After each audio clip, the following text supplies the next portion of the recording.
Hey guys, welcome. Yes, this is going to be a long one. I know you probably saw that thumbnail and you were like, holy crap, 2.5 hours. Does Esteban really deserve 2.5 hours of my time? Promise you, stick around till the end. There were definitely some areas of this conversation that Javier challenged me in ways that I had never thought of spiritually. We met a little over 3 months ago at church and we're in a small group together now. And yeah, I think he has a great story. So if you guys stick around till the end, I promise it'll be worth it. So with my Christian friends, I like to kick it off in prayer. Do you want to open or do you want to close? I'll open. All right, you open it up and then I'll close it. Heavenly Father, I pray that you would be here and that you would protect us and guide us and be with our conversation, Lord, and that would bring you joy. And pray that everything would just be inspired by you, Lord. In your holy name, amen. Father God, thank you for my friend Javier here, and thank you for the wisdom that he has and his journey, the journey that you put him on, all the twists and turns, and thank you for him being willing to come and share that today. And God, we just pray that you bless this conversation, help it be fruitful, help it make a difference in even just one person's life. And we pray all these things in Jesus' name. Amen. Amen.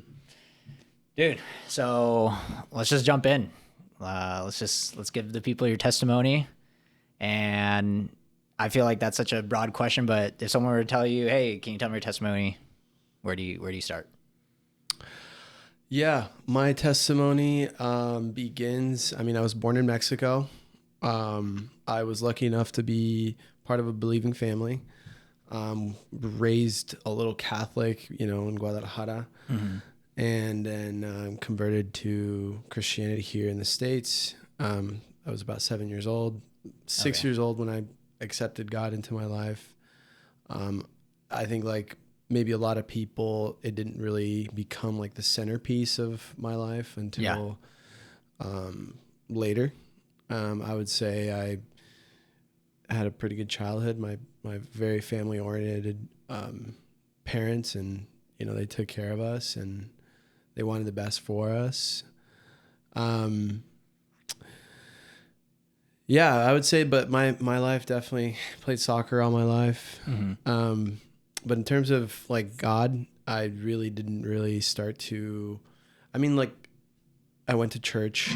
I went to Bible studies. I went to all the things you're kind of supposed to when you're going to school. And I would even go to, my mom wanted to put us to Christian school a lot of times. So did you go to a Christian school growing up, or like were you doing that in Mexico too? Were you in a Catholic school and then you came here and it kind of continued in a Christian school, or what was that? I went to 13 different schools growing up. Oh, wow. Yeah.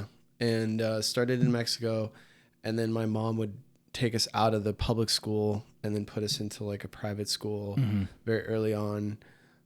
She just wanted the best education for us, but it just happened to be either like a Christian. We went to a Lutheran school for a little bit.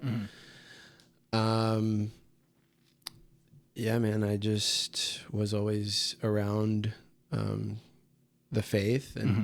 But I would say like the biggest thing that happened was like the death of my father. And that's when I really had to become more of a grown up and understand. And I really questioned life, and not like in a suicidal sense at all. Like I really just had an awe for life, and you just don't have that, like, your dad to like go ask, how does this work? Yeah, for sure. I had to make up my own mind on things. Yeah. I mean, at what age did that happen? I had just turned 17. Oh, wow. Okay. Yeah, and your teenage years are like pretty damn like formative years. Yeah. And I looked up to him. He was, in some ways like my idol. He played professional soccer in Mexico, and I played soccer since I was like 4 years old, obviously being, him being my father. Yeah. What team did he play for? 2 teams, Cruz Azul and Necaxa. Okay, nice. And so are you a fan of those teams still, or? I don't watch Mexican soccer. Okay. Yeah. Sorry for the Mexican fans out there. Why not? Or is it sore wound, or you just kind of got over soccer as you got older? No, man, I still watch soccer to this day. I just watch Okay. the European leagues. So. Okay, European League. Okay. Yeah, I feel like it's the best of the best, right? Most entertaining. And I watched also soccer to like learn from it. So it was better to learn from better players. That makes sense. Yeah, I watch football.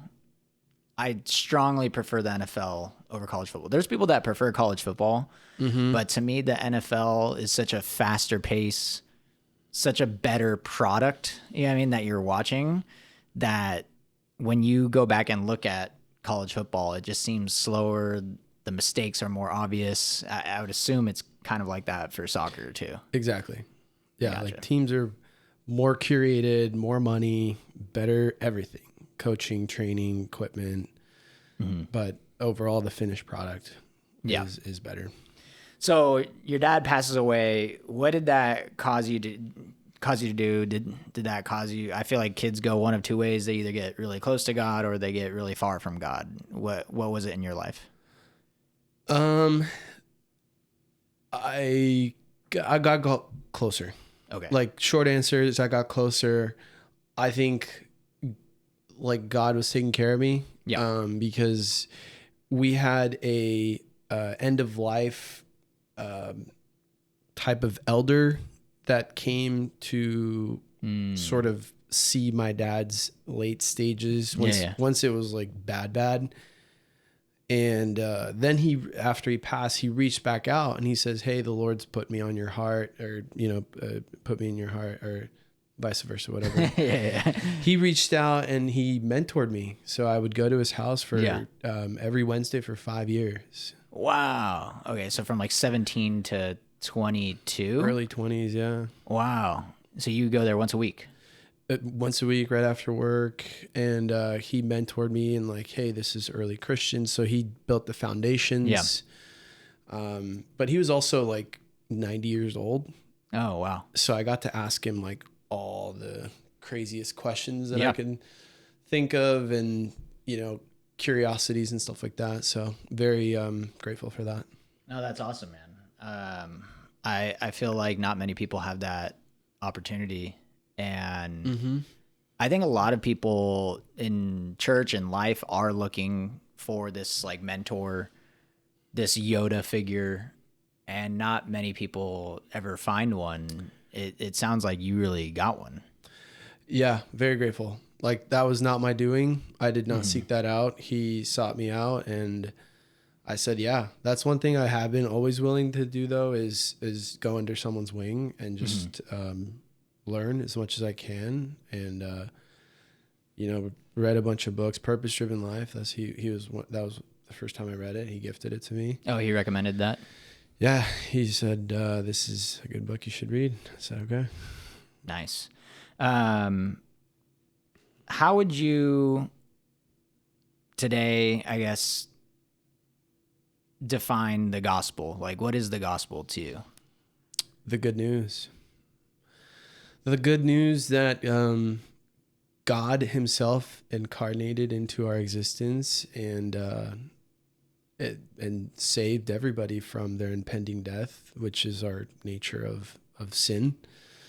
Like we were talking about before, you don't have to teach a kid to lie. Yeah. You don't have to teach a kid how to cheat. And it boils down even to the smallest of cells. It's that every cell is just trying to survive. That's the world of this incarnation, the cell, like, and so, and the good news is, God came to teach us how to live and save us by simply proclaiming in your heart of hearts that he is the Savior and the Lord of Lords, and you believe in him. And I think that's just the beginning of the journey. Yeah. Of the experience.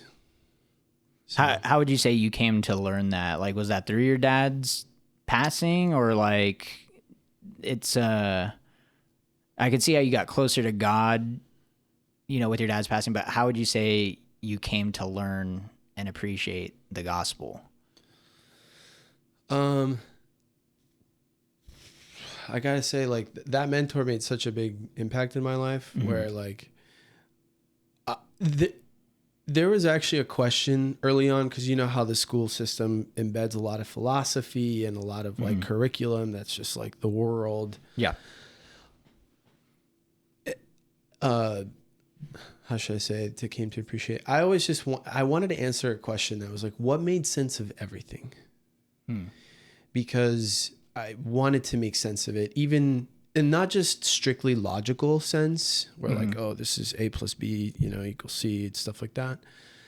But what made sense of everything? Because I saw that in the world of the stuff that we would learn in school, as a grade school, middle school, high school, whatever, there were contradicting things in it, and nothing really was like a total umbrella over all of it. And I saw the Bible, that it taught you how man was. It's a timeless book.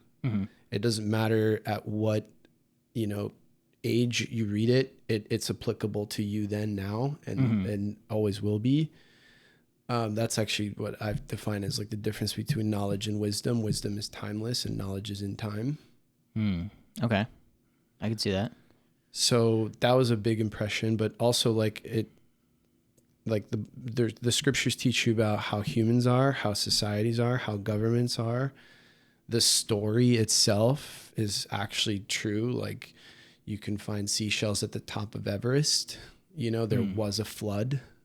There was historical evidence. Like, it started to compound, where I was just like, this is irrefutable. Yeah. The seashells on top of Everest, did you see like a documentary or something, or did you see something online? I've never heard of that before. Yeah, you can find, it's, how like the bottom of the ocean will have certain types of coral. Yeah, that only existed during those times or whatever. Yeah, you can find that at the top of every single peak of the mountains, the world too. Yeah. Okay, so not just Everest. You're saying on every mountain, yes, there's going to be some form of...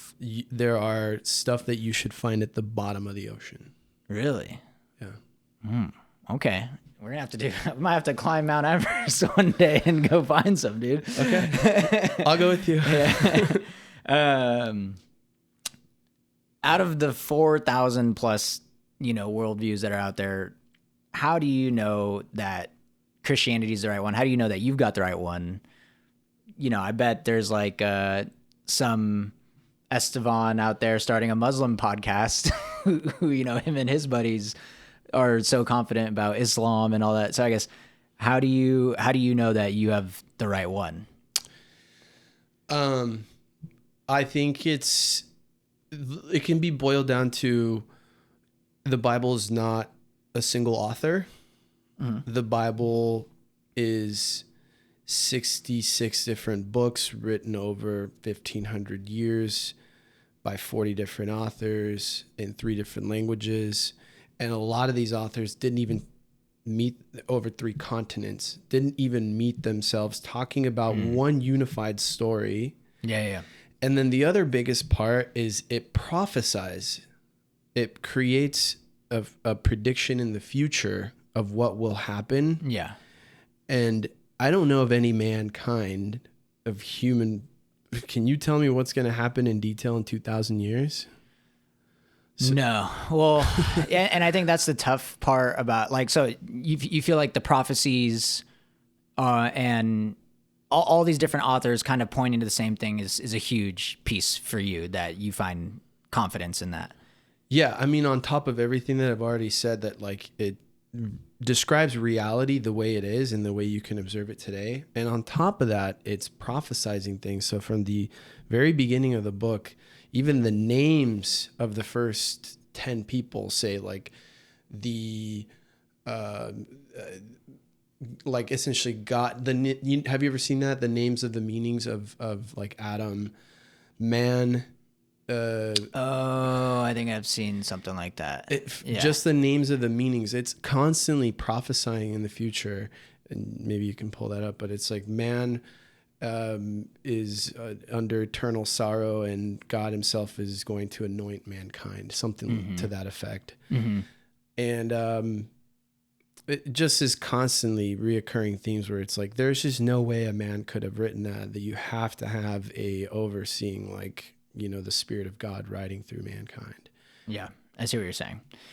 Yeah, I think the skeptic would say the prophecies like still aren't clear enough, because you asked me like, is there anything that we could predict 2,000 years from now?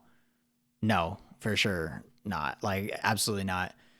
But I think the skeptic will always say, why didn't they make it clear? Why didn't they explicitly write a man named Jesus Christ is coming? And I feel like they almost did write it pretty damn explicitly clear. But it's not like clear enough. I guess what would you say to that skeptical person who maybe they're kind of familiar with the Bible, and they say it's not clear enough? Seek and you shall find, knock and it shall open. Like, you do have to go and look for the truth, but you will find it. It will find you. I think if you make an honest, authentic gesture and say, hey, I don't even believe in you, God. Like, it starts a conversation where God has then the ability to show you that he's real and that he exists. Yeah. Like, even being open is half the battle. Yeah. How can you go find something when you're not even looking? It's like, there's a saying, like, if you don't know where you're going, any road will take you. That's a good point. So if I'm on Google Maps, I got to put in an address to go find something. It's like, hey, I'm trying to find God, That's a really good point. And the thing is too, is like, God is omniscient. He's always seeing, always watching. And he will talk to you through so many different ways, but in your own thoughts, in your own life. Maybe you prayed about something and there's some sort of sign, perhaps. Yeah. And not to go too heavy on that, but yeah, I think that you do have to look for something. You do have to, it's like anything else. Like, does success just hit you in the face, or do you have to go and make something happen? Yeah. Well, I guess if you don't mind, I would like to go a little heavy into some of that. Like, how do you feel God has spoken to you? Yeah, I think in many ways, I think like, I can talk to God at any moment. I think the difference between a religion and what he wants is a relationship. And when you start to see God as a relationship, just like you and I, your parents, your siblings, you give more of a line of communication for that. And so like, God can talk to you through life events, your thoughts, other people, where you're just like, how did you know that? Or like, that is, the synchronicities where you start to see like, gosh, this is a steady pattern of this happening. Yeah, like too many coincidences. Yeah. So God, talks to me in all those ways. How do you discern coincidence versus this is something from God? Is it a certain number of coincidences, or how would you go about discerning that? There's a thing where like truth resonates in you. Like, when someone's lying to you, when someone's telling you the truth. Yeah. You can feel the difference. And you can feel when something's just completely aligned in truth, in just the occurrence of what was happening. So specifically, how should I put this? Say you prayed about something and you're asking to just hear God speak about it. Well, just wait and listen. Yeah. That's another thing, is Many want to hear from God, but Immediately. yeah, For sure. Like everybody's maybe too impatient about it, but just wait and be patient. I mean, patience comes from the Lord, and just to learn, it's like a muscle, it's, you don't grow muscle the first time you go to the gym. And I know these are classic examples, but like, it's a muscle, conversation. Yeah. Everything is a work in progress, but how do I differentiate the difference between a coincidence and something like that? It's just, yeah, if you're looking for an answer for something and it keeps hitting you over the head and you go, wait, is this the answer? And then you ask yourself that and you go, there's like this voice like, duh. Yeah. Or it even could be something you're reading. Yeah. That's why I said God speaks to you through the word, right? So read the word, read the Bible. Yeah.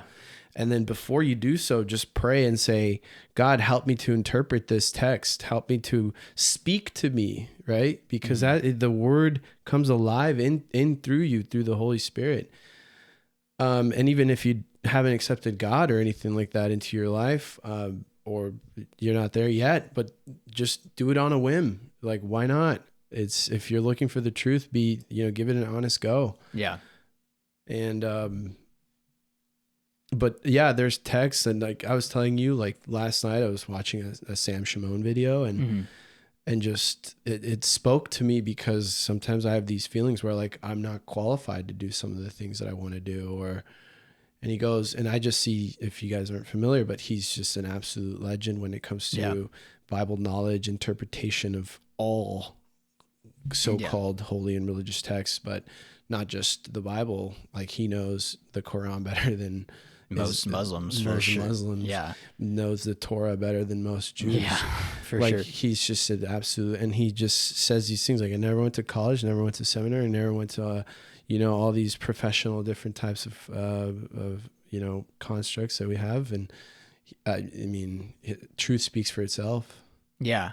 No, I think what's interesting when you think about Sam Shamoon, and posting on social media and stuff, what it is, like, that is kind of the way that we build trust nowadays in society. When someone sees enough Sam Shamoon videos, they say, okay, this guy knows what he's talking about, right? Before the internet, it was kind of, you really had to go to a church itself or something. I mean, and you kind of just had to take their word for it. But nowadays, I do think someone like Sam Shamoon is so respected because he has provided value, consistently to so many different areas, not just Christianity, questions about Islam and Judaism.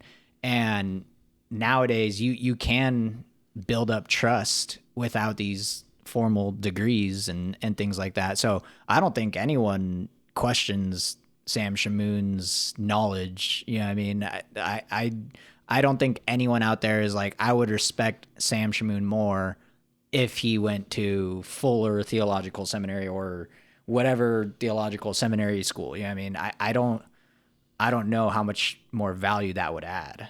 And I also just feel like I have so many mixed feelings about seminary schools because I know they're expensive, and they almost seem like a business too. And I know we're going to get to like college and student loans and stuff like that eventually, but I guess I'm curious, what is your opinion on that? Do you think schools like that are good, or someone like Sam Shamoon, who has no formal education in that regard? Here he is, we respect him so much.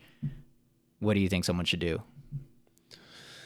I think never stop learning, never stop educating yourself as like a baseline rule to life in general, because anything can teach you if you're truly looking at it to learn from it. Yeah. I think that if you have the means to go to some seminary school or to go to some type of formal education, then go ahead. But that's not quite available to everybody. Yeah. And so, and especially in today's world, how I mean, it costs an arm and a leg to go to school, and you're in debt for X amount of years, and you're pretty much a slave after that, like for whatever amount of time it takes you to pay off. It's crazy. I had another mentor. He's like, oh yeah, I went to summer, I took a job in summer and paid like my semester for college, like in the summer. Yeah. who can work a summer and pay for college semester, Yeah. Doesn't happen anymore. But I mean, I don't think that those things are necessary. I don't think that they're going to hurt you. If you have the means, go. But I think as a baseline, I've just always held the belief that if you're really looking to learn, everything can teach you something, whether it's what to do or what not to do.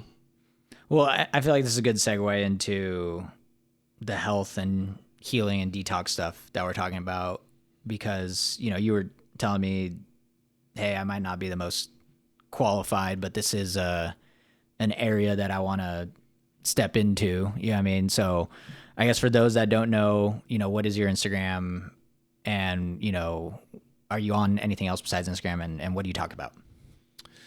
Yeah, so I just started it. So it's Key Up Javi. So Javier is my name, Javi. Key just means life force energy, and up is like quite literally up. It's supposed to be multi-meaning, but it's for it to be a certain command to yourself when you ever see the logo or you say it, to raise your kind of like life force energy. And ultimately, like, I think we go up. Okay.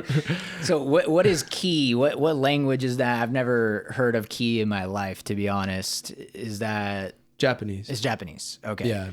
And there's a bunch of different names for this. There's Chi, Prana, life force energy, the force. Like right? Star Wars? Yeah. Oh, okay. So it's a multi-meaning kind of, but it also means like the breath of life. Okay. Which is what God breathed into us. So Ki is equal to Chi. Yeah. Is that fair? Chi is Chinese, yeah. Chi is just Chinese. Same thing, but Chinese. Mm-hmm. Okay. And the life force, I guess I'm curious though, because, you and I are Christian. We believe that, God breathed life into Adam.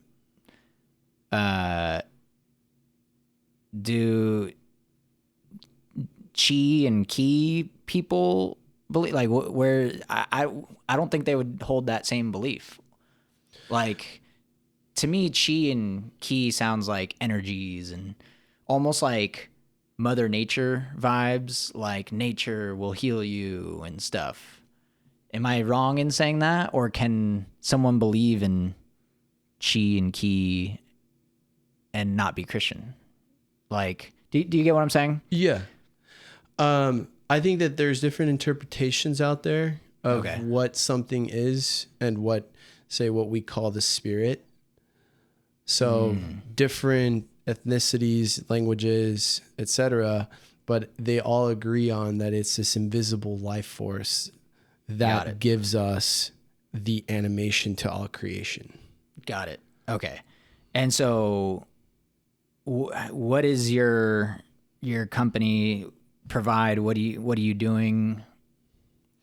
Yeah, so I wish to spread a lot of the information that I've gathered, and I guess let me back up so I can kind of go into how I got to that. So one of the biggest life-changing events of my entire life is the death of my father when I was 17, and he died from cancer. Went the traditional Western medicine route. I was too young to know anything, but what type of cancer? Do you kidney. know? Okay. Yeah, he went, I mean, it's like the classic stuff that happens. He has cancer. He doesn't look so bad. They give you chemo, radiation, medication. Yeah. Whatever. They blast your body with it. And you go into some remission. Then they go, hey, we got to, surgically remove it. So they removed his left kidney. And then your body, after you've gone through these types of treatments, like chemotherapy, radiation, like, are you kidding me? That is how you give somebody cancer. So what happens later, 2-3 years later, comes back way worse. And your body's immune system is still trying to detoxify the radiation that it picked up, that it was blasted during, the so-called therapy. And it's like a doctor, holistic or naturopathic doctor explains. It's like, going in and shooting down some apples with a machine gun. Like, you're going to get some apples, but you're going to get the tree and the integrity of the entire tree itself. So you're saying the radiation and chemo process can actually lead to more cancer and stuff and more illness down the road. Is that kind of what you're saying? 100%. And so I guess what would you say to the people that, I mean, don't we have data to show that these treatments work? Like, so why, what would you say to the people that, oh no, this stuff works? The pharmaceutical Western industry is the third leading cause of death in the United States right now. So you think it's just a bigger game to get people back for a round 2 and round 3 and yeah, I guess let me go in depth in that then. I think that doctors, just to cut through the noise here, are qualified white coat salespeople. Anytime you get referred to the specialist, it's just think of a lawsuit in reverse. Hey, I don't want this on my hands. Go to the specialist.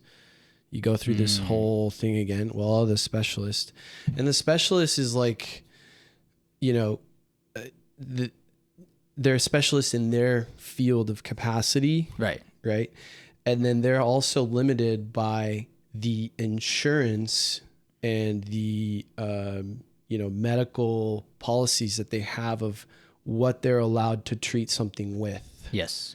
Right. So not sure if you know, but doctors, maybe not as of most recently, because RFK is doing something about it, but they take one nutrition course in their entire 12 years of studies. Yeah, no, I mean, it's pretty wild. I almost, if you think about it, our American healthcare system is reactionary. Doctors don't treat causes, they treat symptoms, you know? And so, which go ahead. Medicine is specifically created to treat symptoms. Yeah. Not never causes. The root cause. Right. Yeah. And so, somebody with diabetes, here's this pill that can help lower your blood sugar, but what's causing your high blood sugar? It's your terrible diet and you never exercise and whatever. Either something you're doing or not doing. Yeah. And so, but you're saying that even for cancer, it's they're limited by what they can do, or it's part of a bigger scheme to get them to a round 2, round 3, like I was saying earlier. You can call it that. Depends on the type of person that you are, whatever. People in the system just call it, this is protocol. This is procedures. You have to go see the specialist, and you need to go get an x-ray and blood work. And, now I'm referring you to have surgical removing. And all of those, like on the back end, is the insurance are stacking your bills. This is medical bills are one of the most common forms of people going bankrupt. Families just get devastated by these types of costs. Yeah. I don't think that's a big surprise, but yeah, you can see it that every time that there's some handoff, it's like, I used to work at a bank, and it's like there's incentive to send to these other partners. Yeah. Right. And I think that there's many other industries that are just very much the same, but it's like, this is no different. But they are limited. Like the medical system has, it has like a structure. If you go outside of that structure, well, you could be, medical malpractice. And there's a lawsuit, and there's your license, and there's, you're still $300,000 in debt. So why are you going to do that?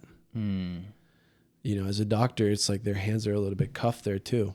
I think there's a lot of doctors that mean well when they first go into something like that. And like, again, I don't think that this is too far-fetched. You can see tons of stories out there too. A lot of registered nurses. I thought I was going to be healing people, but it's like, really, I'm just taking care of them and giving them more medication that just, it doesn't look like they're being healed. I mean, it's bad business to heal people in that industry if you really think about it.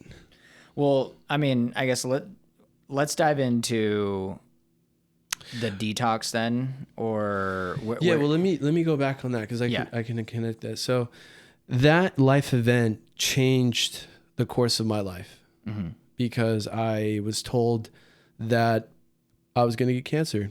Oh, it runs in your family. You're predisposed. So I took it very personal, and I was like, I don't want to go through what my dad just went through. Like, that was awful. And I felt like that was also something where God uses so-called bad things for good things that are to come.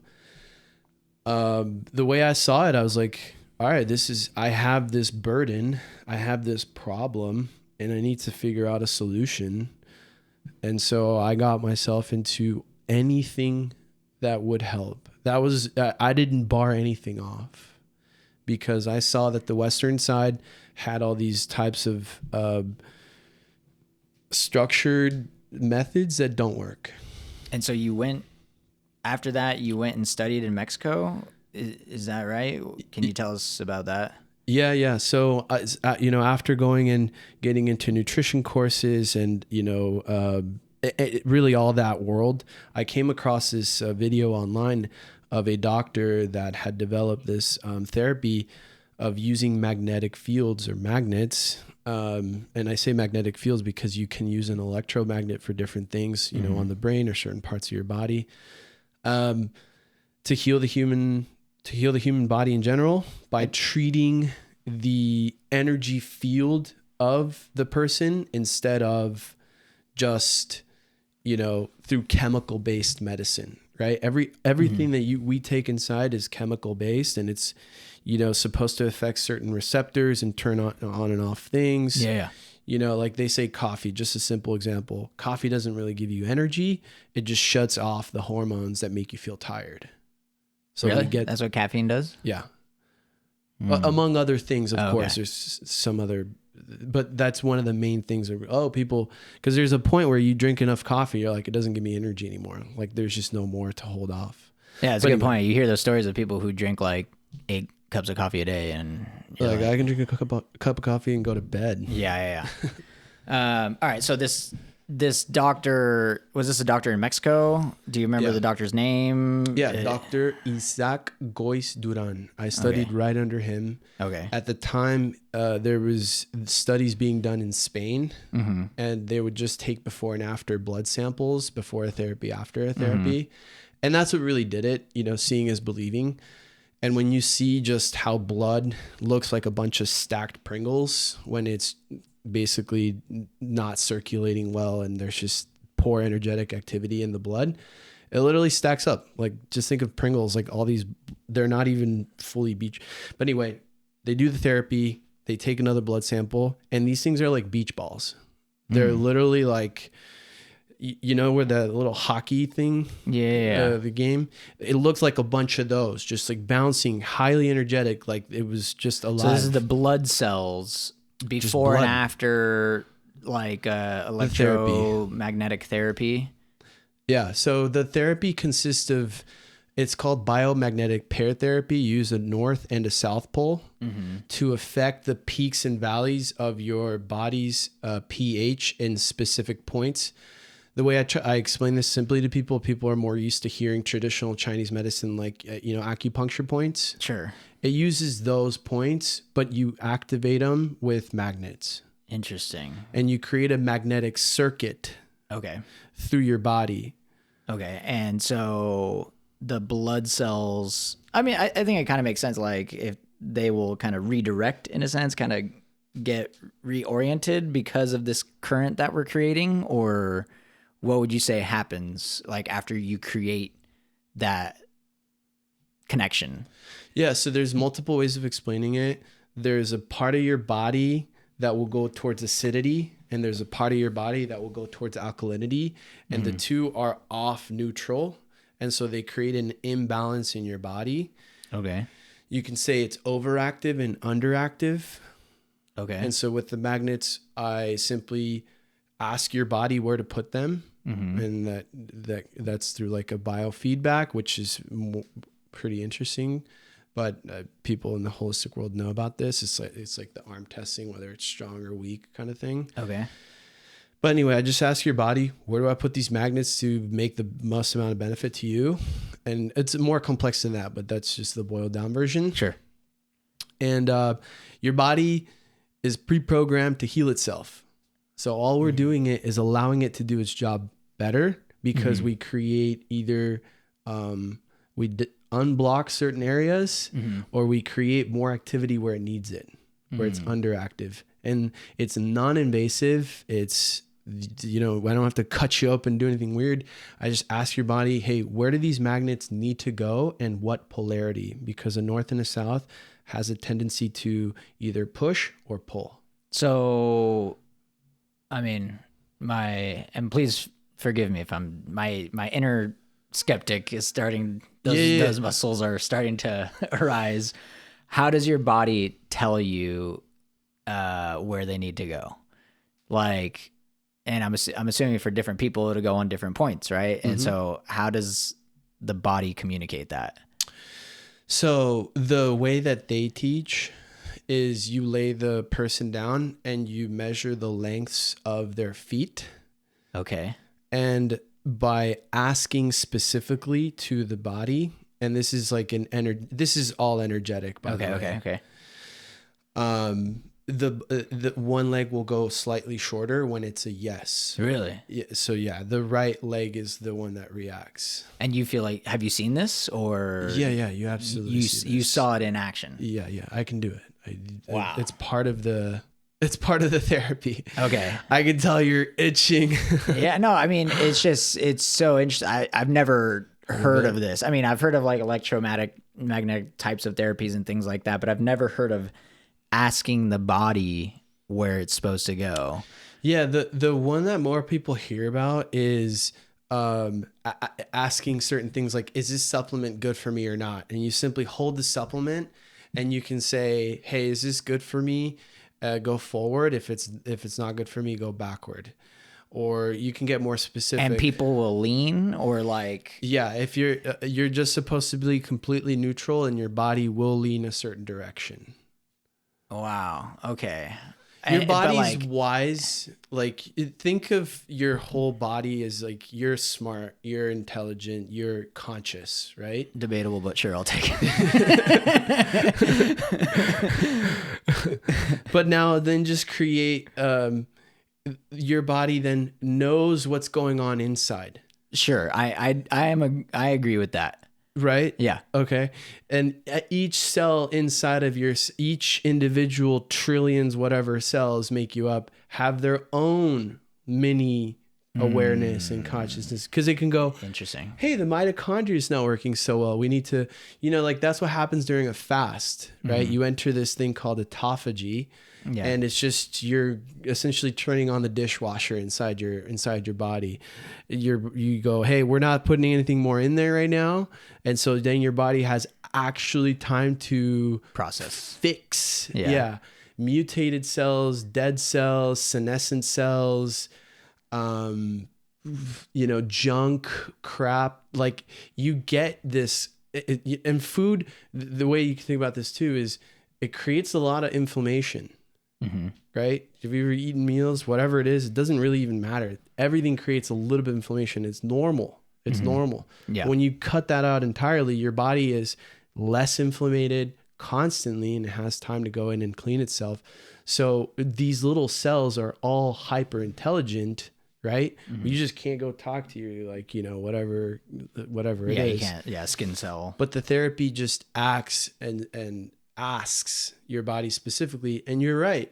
Every person has different, points, because, for example, somebody who drinks alcohol, is going to beat up their liver.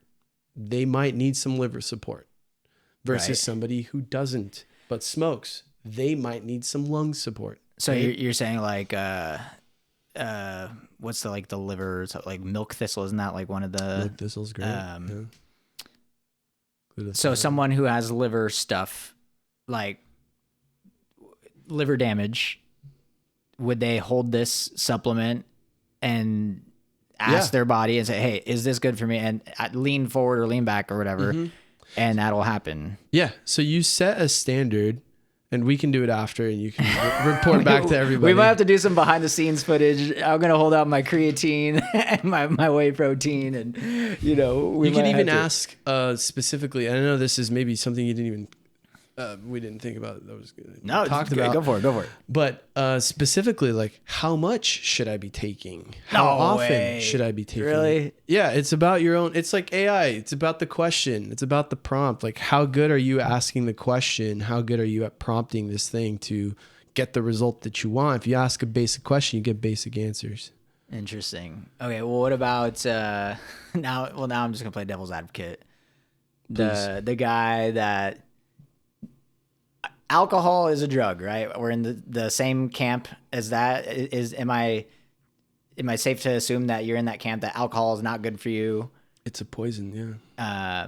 It's alcohol. It's the name of a demon. I remember you said something about that. And what about the guy that is holding a bottle of vodka? And say, hey, is this good for me? And do you think the body will have these negative reactions? Yeah. Or, and then I guess, aren't you also very susceptible to like confirmation bias that like, if you want, like if I want alcohol and I'm holding this bottle of Grey Goose, hey, is this good for me? I'm like, oh, I'm leaning forward. Let's have a good time. Don't you think? You're not wrong. So how can we put it on the patient to do that? They're not doing it. It's the therapist. The therapist is doing it. Mm-hmm. Okay. The patient just sits there. That's why when I do it now, I don't even verbalize it to them anymore. Okay, so they don't even know what you're holding. Yeah, because it could influence. That's what I'm saying. That's why I'm very passionate about double-blind studies. You know what I mean? Like I do believe that double-blind studies are something that need to be stressed from elementary school almost, like teaching kids about placebo effect and understanding what's real and not real. You know what I mean? Yeah. But what I'm saying is, so you're saying the patient will not even know, the doctor or the therapist or whatever will be holding something. No. So let me. There's a traditional way of doing it, and there's just a list of body parts, and you just go down this list. That was the traditional way of doing it. Sure. And the therapy is called biomagnetic pair therapy. So what we're doing is we're going down one side of the pairs to then find the other side, and you simply would go. Like if the liver came back as one of the pairs, then we'd go to the other pairs. And these pairs are found already by this doctor in this school in Mexico, which is, I think, called like the Superior School, Escuela Superior de Biomagnetismo or something like that in Mexico City. And so how long did you study there? Like 3 years. It was I did a lot of... Was it on and off, or? Yeah, because I'd go there for the crash courses. Like these would be 2 weeks, 12 hours a day, and and then it's like with the doctor itself. Okay. But then all the studies and all the books and everything that's like there's videos and all that other kind of stuff. Because I obviously lived here in Southern California. And then I'd fly there for those. And there's just a lot of continuation studies. And so it was like, that's the deepest heart that was one of my first few passions that I was like, all right, I'm obsessed over this. So how did you go from that to, I know you eventually made your way into like working in solar and stuff. Like, I guess, what do you think happened to the passion? Was there not a way that this passion could pay your bills here in California, and money kind of got in the way, like money became an idol, or, life, bills, whatever it may be? How did you, because I guess, what age were you doing this back and forth for 3 years? Like, it sounded like it was this early 20s. Yeah. Yeah. So this is like your early 20s. And then it sounds like life happens, and you kind of got away from it. Yeah. So what would you say happened?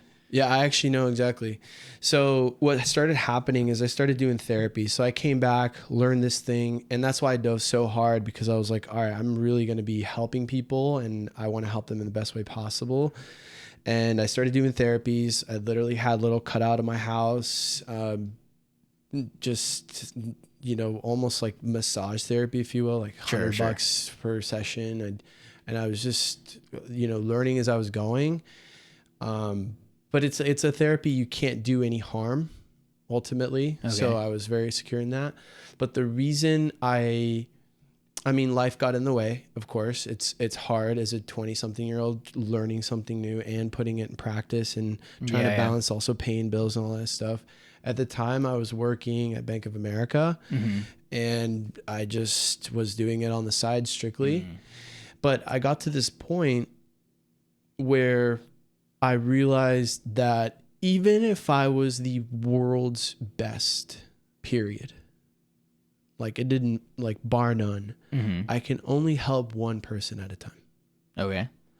And I also realized to be the world's best or whatever, that was going to be obviously a much longer and deeper path, that I was already starting to be like, gosh, these people are coming with like insane diseases that I'm like, this is like, I found cancer in certain people, and I'm like, I feel underqualified.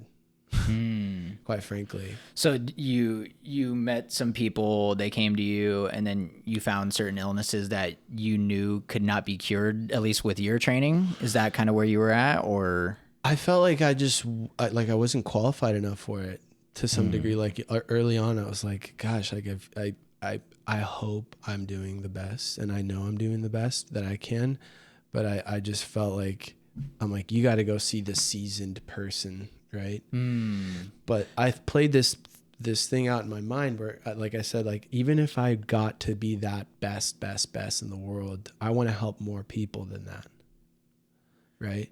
But behind the scenes, none of my like learning and research and studies, not just even in biomagnetism, but other therapies like sound and light and other forms of electromagnetism, certain types of frequencies that specifically eradicate certain types of ailments or bacteria or whatever in the body. But none of that ever stopped. Like even to this day, like I'm still collecting. And, but I realized I wanted to help more people. So I have this dream of eventually opening up like healing centers. Sure. But with like, there's already so much technology out in the world that people, if there's just a circuit of these machines, one of them is a PEMF mat, a pulse electromagnetic field.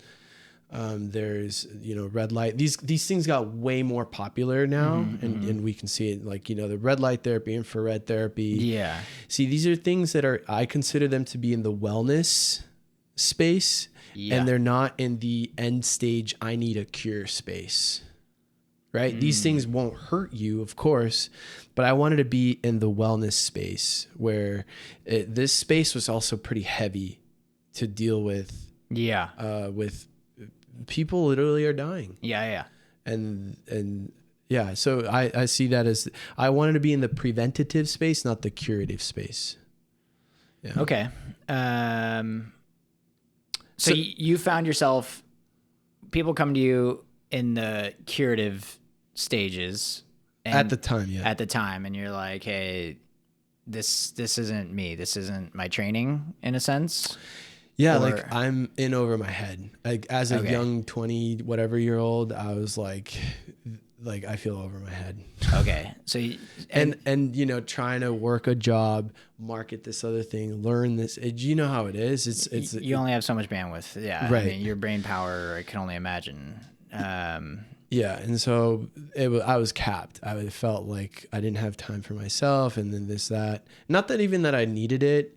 I mean, I think anybody needs it, but like it was just like that was the big thing that I couldn't get out of my mind is I want to help more than one person at a time. I want to be able to scale myself, not be limited to I am one-on-one. Does that make sense? I mean, that makes sense. Will eventually lead to this detox. Yeah. Which is the solution to all these things combined. Yeah. But yeah, eventually went into solar. Friend posted a thing, paid well, talked to him, moved to San Diego. You know, that was going well. And I think all these experiences, like, you know, God speaks to you through your life, and he has certain experiences that you will use it later. May not be the moment. So Yeah.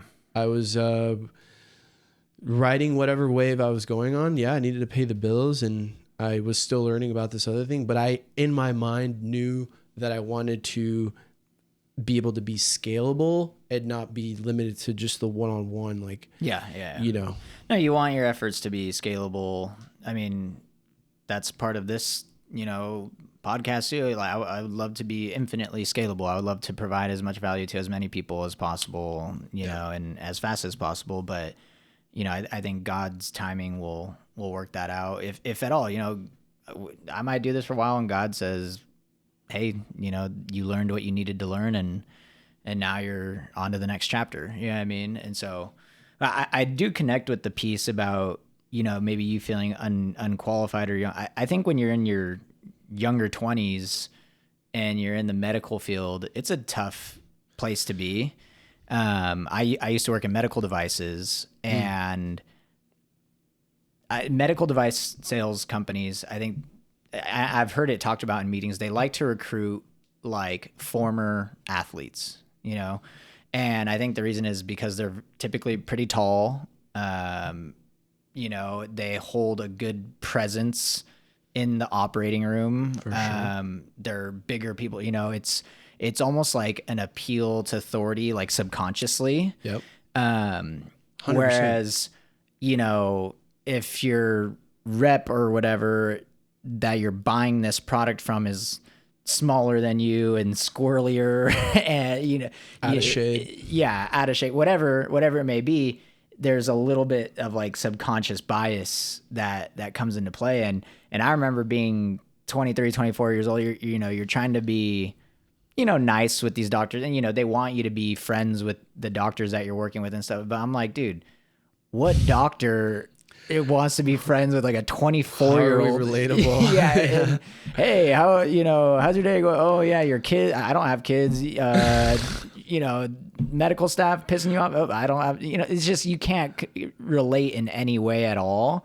And so I think medical devices is pretty interesting. I do think there are young reps who can do well. I worked under a guy. I want to say he might have been mid to late 20s, but all the doctors that he worked with like respected him a lot. And he wasn't like your typical former D1 athlete or whatever. But I think working in the medical industry when you're in your young 20s is a little bit hard. You're almost swimming against the current. Is that what you say you felt? Yeah, 100%. The thing that resonated most to me was like there were so many rules that I learned about in the medical space, the official medical space, so we can call it here in the Western space or world. And I was like, am I like doing medical malpractice here? Am I like, I had this like, it's so much more common now though. Like the listener to understand that like it was 10 years ago. No. Well, what's a scenario that you found years? yourself in where you're like, you started to feel question marks? The cancer specifically, I was like, there's a guy, I'm like, I could be wrong, but it looks like you have some sort of cancer here. And he had not gone to a Western doctor he didn't yet. know. He didn't know. Okay. Yeah. And so you're just like, hey, I think you might have cancer. I mean, What's wrong with making that discovery though? Like, do you feel like There's nothing wrong with it. It's more like we're not there to diagnose either. We're not there. We're there to do the therapy, et cetera. That was very impressed on us very specifically, and obviously for these reasons, because that you're not there to diagnose? yeah, because Wow. that's for the medical professional, for the licensed medical professional, so they're the ones that can diagnose. But wouldn't you say so the therapy is not treating? It's curing, yeah. It's Curing. Yeah, it's preventative and it's curative, because like, look, the idea of this therapy is it doesn't matter the name of your disease.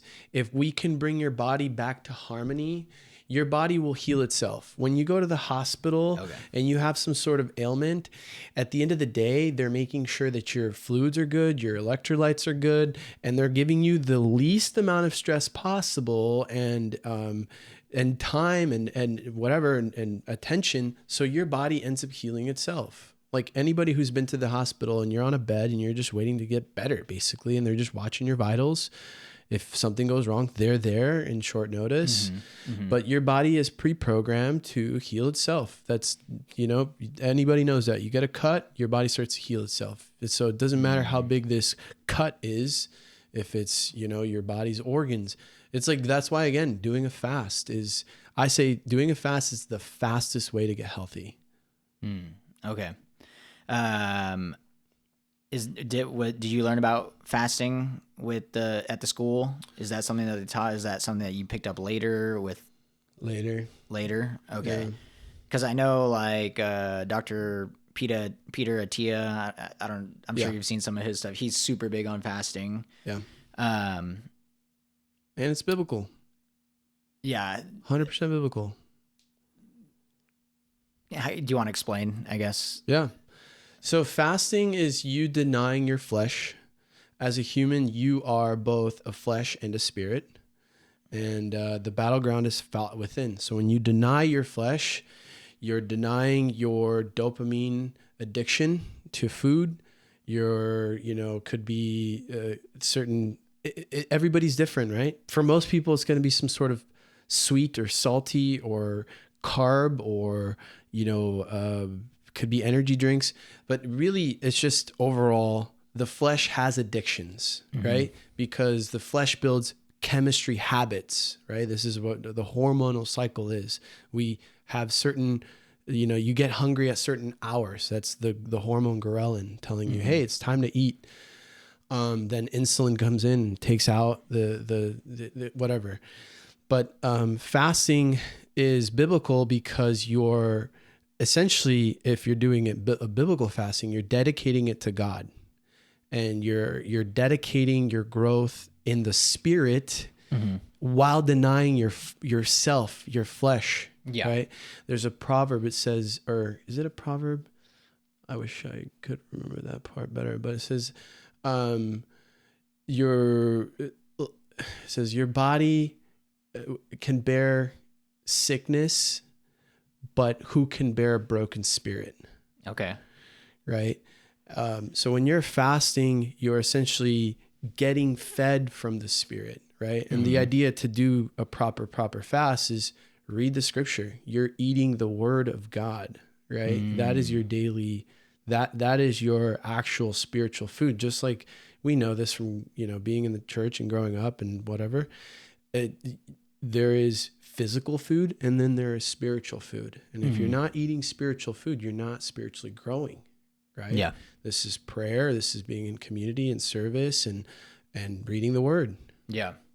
Well, I do want to get back to San Diego really quick, because I know that's kind of like a big part of your story too, and coming back to God a little bit more, right? I guess San Diego, you moved down there for solar. Knocking doors, baby. Okay.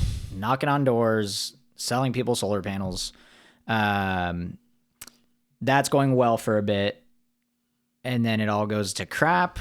Or what would you say happened that kind of brought you closer back to, because in San Diego, it sounds, and correct me if I'm wrong, you're living with your girlfriend, you're living in a super nice part of town. It sounded like you were kind of living this great life, and but it sounds like God maybe wasn't the highest priority. Yeah. I mean, it's not like, yeah, exactly. I would put it that way. Like you didn't deny God, but Right. were you going to church? Here and there. Here and there. Okay. But Yeah.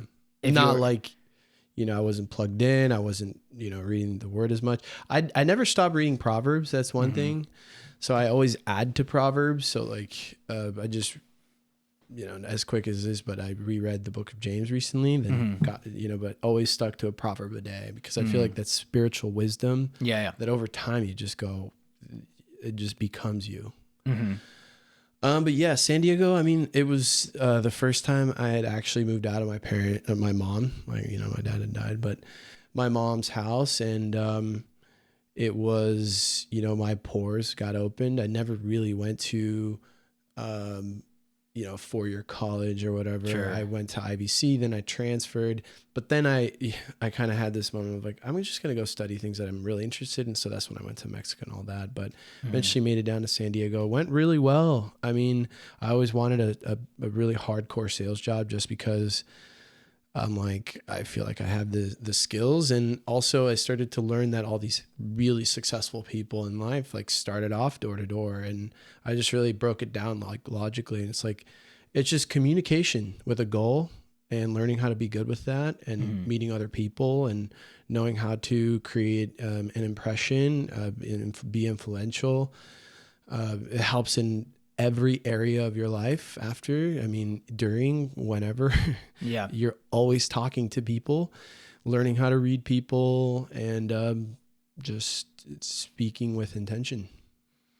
Okay. And so you go down there, you're having success.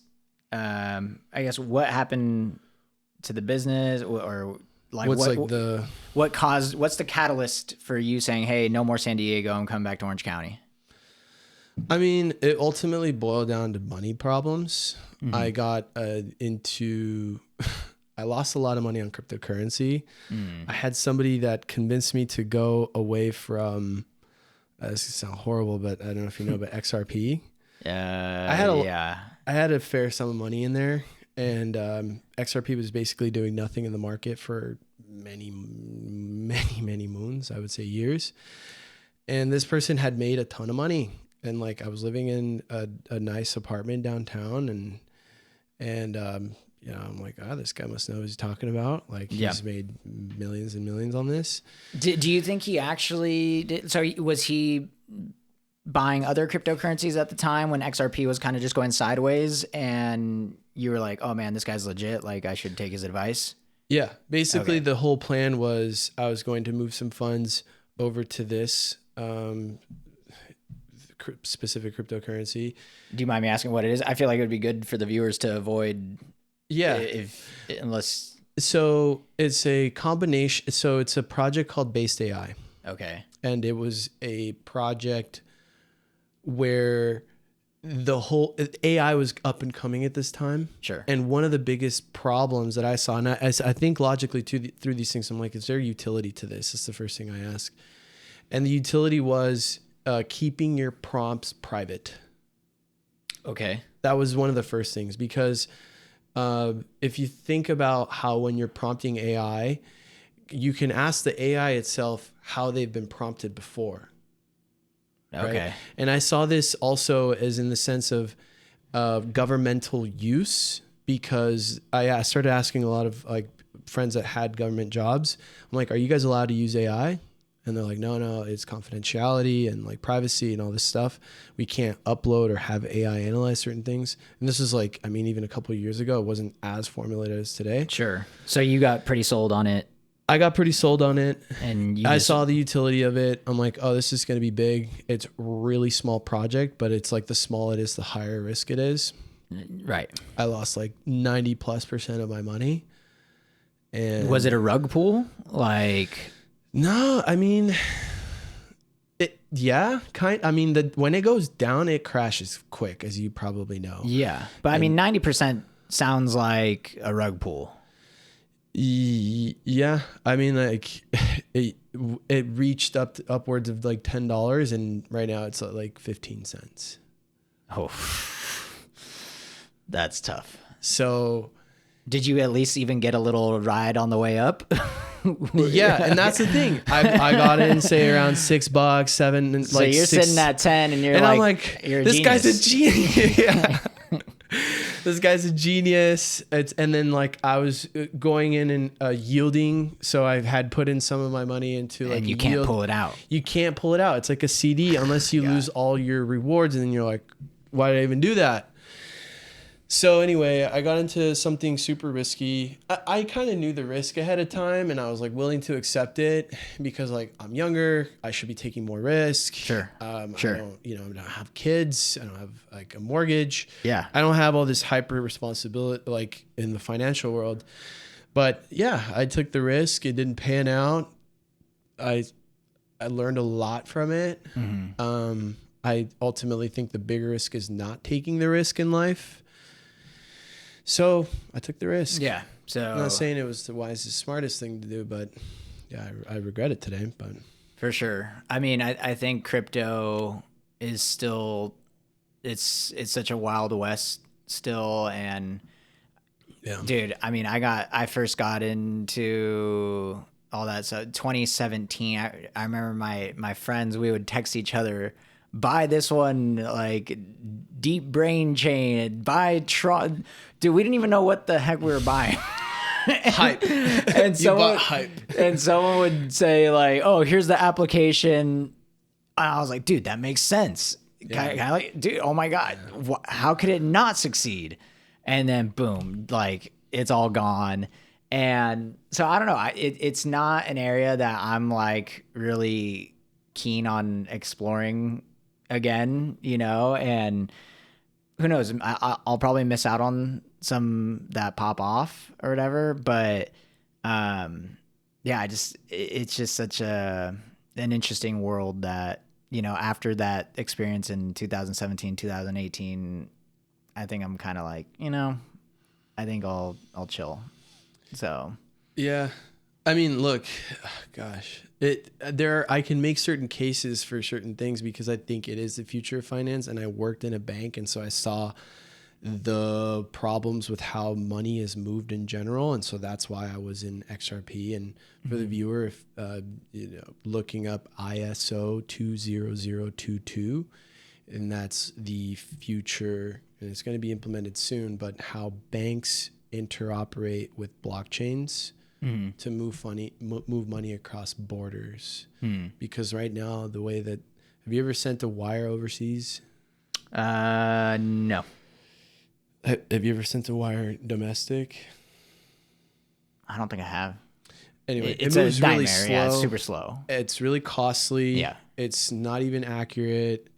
It's 97% accurate, and the world moves about $5 to $10 trillion a day. And so you can think of like how many billions of dollars are lost. Yeah. Anyway, not to go too far into that, but like there is some value there. Gotcha. All right. So it brings you back home. And would you say now that you've gone through that experience, that's kind of what has kind of allowed you to reevaluate like, hey, where do I really want to be spending my time, and kind of getting back into this healing stuff and detox and all that? Yeah, I felt like God was asking me to work for him instead of on just things that made money and meaning. And that's how it kind of like wraps my story in a nutshell. Is I've learned all this stuff because my father passed away, and now I need to like spread it and bring it to people who need it. Yeah. And I just felt the Holy Spirit really just talking to me about that, because I just saw as like, solar is great. It helps people save money and the environment. But it's like there is something better for my life and the experiences that I had. Yeah. And I mean, and I'm assuming it's safe to say it's not to talk smack on our fellow solar salespeople out there in the world. Just different people have different passions, and you just don't feel called to that being your 100% thing. That's a good assessment. Yeah. Okay. So yeah, I guess let's dive into some of this detox stuff. Body earth connection. I know that's some of the stuff. We have like frequencies, Where do you think is the most important place to start? Yeah, I never stopped consuming knowledge on health and anything that can help a human being out. The idea behind the detox that I formulated was I wanted to help 80% of people with 80% of their problems. Because I knew at the end of the day, everybody still has their own, last 20% or so, or whatever problems that are, like I said, in health, it's either something you're doing or not doing. And so, yeah, it's formulated to address, I think, the biggest problems that we see in today's day, which are parasites, heavy metals, mold. Okay. Yeah. So parasites, heavy metals, mold. Should we do one at a time? Let's do parasites first, or how do you go about it? Yeah. So it's a phased detox. Okay. And the first phase of it is doing a 3-day fast. Okay. For the same reasons we talked about before. Turn on the healing mechanism that's already built into your body, and to clean out garbage. And then what ends up staying in there could stay in there longer is parasites. Parasites are, they're not talked about enough. I think nowadays, depending on what circle one finds themselves in, they're talked about a bit more. But they're nonetheless the truth. If it's not being addressed, then they're causing all kinds of damage in your body. Before we go to parasites, the fasting, are you in the camp of water only, or electrolytes are allowed? I've heard, I saw some lady, I want to say her name's like Dr. Patrick or whatever. She's pretty popular. Yeah. Patrick. Rhonda Patrick, I want to say. Rhonda Patrick, yeah. Because I was going to say like Ronda Rousey, but I know that's not who it is. But I want to say it's Dr. Rhonda Patrick, and she says that anything that is not water is going to activate your liver. And so once your liver is activated, you are no longer kind of in that true fasted state. So do you recommend people kick off their fast with water only, or electrolytes are allowed? Where are you at in that camp? I would put that in certain levels then. Okay. That's all true. Depends how strict you want to do it. So obviously a fast is no calories. So let's establish that. Water, you need it. Electrolytes, I'm very much so in the electrolyte world because you need it. Sodium, potassium, whatever. Even trace minerals, I'd recommend actually a trace mineral to mineralize the body, because that's actually one of the things that allows heavy metals to bind themselves in areas where minerals belong. I think that you can do certain different things with certain teas. Okay. Specifically in this detox, like you can that's the thing. Depends on what level you want to approach it at and take. Let's go the most extreme. Then it'd be water and salt. Water and salt. Yeah. Just table salt, sodium chloride, or... Yeah. Okay. I mean, my detox specifically mixes like a good salt. So it could be, there's this talk about Celtic not being so good anymore, but Malden seems to be pretty good. What is Malden salt? It's just a brand. Like from the Maldives, or what? Or what is? Or Maltons? I can't even. It's a really common salt, but it just has really good tests. There's not a whole lot of heavy metals and stuff like that already intoxicated in the salt. Okay, so water and salt. We do that for 3 days, and then now you're saying the body can attack parasites. Well, the body is already, you're cutting off food supply to the parasites. That makes sense. When you're not eating what they make you crave. Okay. Right. So let's establish what parasites can do. Parasites can make you crave things, foods, weird stuff. It can get spiritual too. Let's get spiritual. I think it can that's make the goal. you crave certain lust. It can make you crave gluttony, right? Where you're just constantly eating. These are things that affect your spirit as well. So I guess, especially if we're going to go the spirit realm, I've always been in the camp of like, if you can't back it scripturally, like we can't put too much weight on it. How do you feel like you can make that claim of these parasites can cause lust, these parasites can cause gluttony or greed? It sounds like the 7 deadly sins, for example, parasite can cause that. Where do you derive that from? So that's the part where I'd say it's a little bit like not as direct as you find in the Bible. There are certain things that are like you were saying earlier, like as direct as, here it exactly is word for word. Parasites, like, so when God came and cursed the snake, right? It says, Yeah. your stomach will rest on the earth and you will eat dirt every single day of your life. Like that was one of its curses. But ultimately parasites can hijack your nervous system inside your body, and they can send you signals through different forms, whether that's electrical or chemical.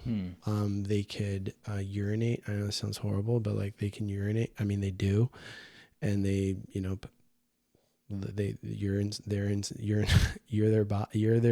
they poop too. And all these different, like the pneumonia and the pee and stuff like that can cause you to be like, hey, I'm more hungry than normal. And you just start to devour things. And so then they can send you signals bioelectrically to crave certain foods. Like that's your nervous system is your electrical system. But the when it comes to the spirit, is everything has an essence. Okay. Even plants, anything alive has an essence, right? You and I would you call it a soul? Like I don't think plants have a soul. Do you think plants have a soul? They have I guess I wouldn't call it a soul. They do have a, this is where, like, okay, you know how tinctures are made? Tinctures? Yeah. Do you know what a tincture, like, concentrate? Uh. They rest herbs inside of alcohol, and then the alcohol pulls the essence of the herb or the plant. This is how you make tonics. If you ever seen like alcohol with like, herbs, or in Mexico, they put even like alacran, a scorpion. Yes. Right. So what are they doing there? Let's just think through that. I would say it's adding a little sabor, a little zest, a little extra to it. Yeah. Well, the alcohol takes it's called, there's a name, alcohol means body eating spirit. Okay. Or spirit eating body, sorry. So the alcohol eats away the spirit from the life. And look, there's a time and a place for alcohol. I'm not saying it's whatever, but there's also medicinal uses for it. So you take a specific herb and you make, this is how homeopathic medicine is made. And it's very common in Mexico. But you take the spiritual essence of the plant and you boil it down, and then you can formulate things with it. So same thing when you're drinking it in yourself, right? You feel great. You feel like you're vibing and all this other stuff when you're in the right setting, let's say. And then what happens the next day? You consumed that. Right? That's why you have a peak and a crash, right? From drinking. So everything has essence. So when you have a certain type of worm inside of you, it also has an essence. Like, this is actually the things I learned in Mexico is everything, even bacteria, because there was a course I took, it was called microbiome energetics. So every single little tiny thing actually has like its own universe of like it has its own energy field, its own emotions. Like it has its own spiritual essence. Okay. I mean, yeah, I think I'm on board with that. I think, couldn't you also say though that something in alcohol, like the scorpion example that you gave. It's just the chemical makeup of that thing kind of being broken down by the alcohol, and now it's being absorbed into the Yeah. alcohol. Yeah, I would say there's different lenses of the layers that you want to analyze. If you want to analyze it through its biochemistry, yeah, you're not wrong. It's breaking down minerals, it's absorbing certain, really a lot of minerals are broken down when you're in alcohol, but like it's breaking down the chemical makeup. life matter of, yeah, exactly. The chemical makeup of that. But it's like, are you just made of chemicals? Remember, we're both flesh and spirit. And while we don't believe like, plants and animals, but there is an essence to them, right? Because there's body, soul, spirit, right? The spirit is separate from the soul. So the body is your shell. Your soul is your mind and your emotions. Interesting. And your spirit is above that. Think of it like an egg. I guess my whole life I've always thought that soul and spirit are almost the same. They're not. And or at least I've come to learn that. So what would you, when you die, then what goes to heaven? Your spirit. Your spirit, not your soul. Your soul is what we're interacting with right now. Right? In psychology, they call it the ego. The I forget the in-between one, but then there's the super ego. This is like when you go into like your deepest, truest thoughts. Okay. Right? So what would you say is the biggest difference between spirit and soul? Your soul is your makeup of your personality. Okay.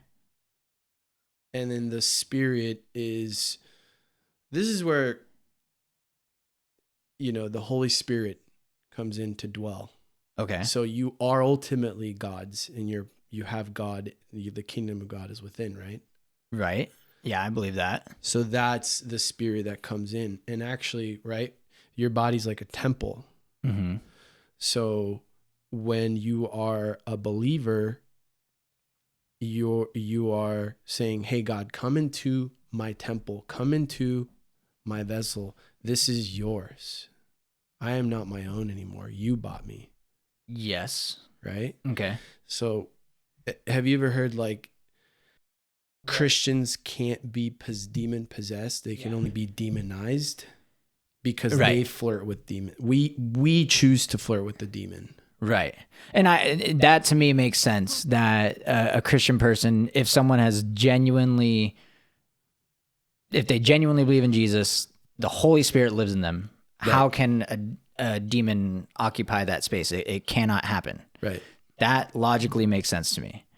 But they can be demonized where you invite them because you're saying, hey, it's like God has this, God has this like hedge of protections, of layers. Okay. But through our own iniquities, through our own habits and shortcomings and lusts and, desires, whatever. Insert the blank. Yeah. Insert the blank. We are saying, hey, I want to flirt with this. I want this activity. I'm okay with this activity. The demon is more than okay.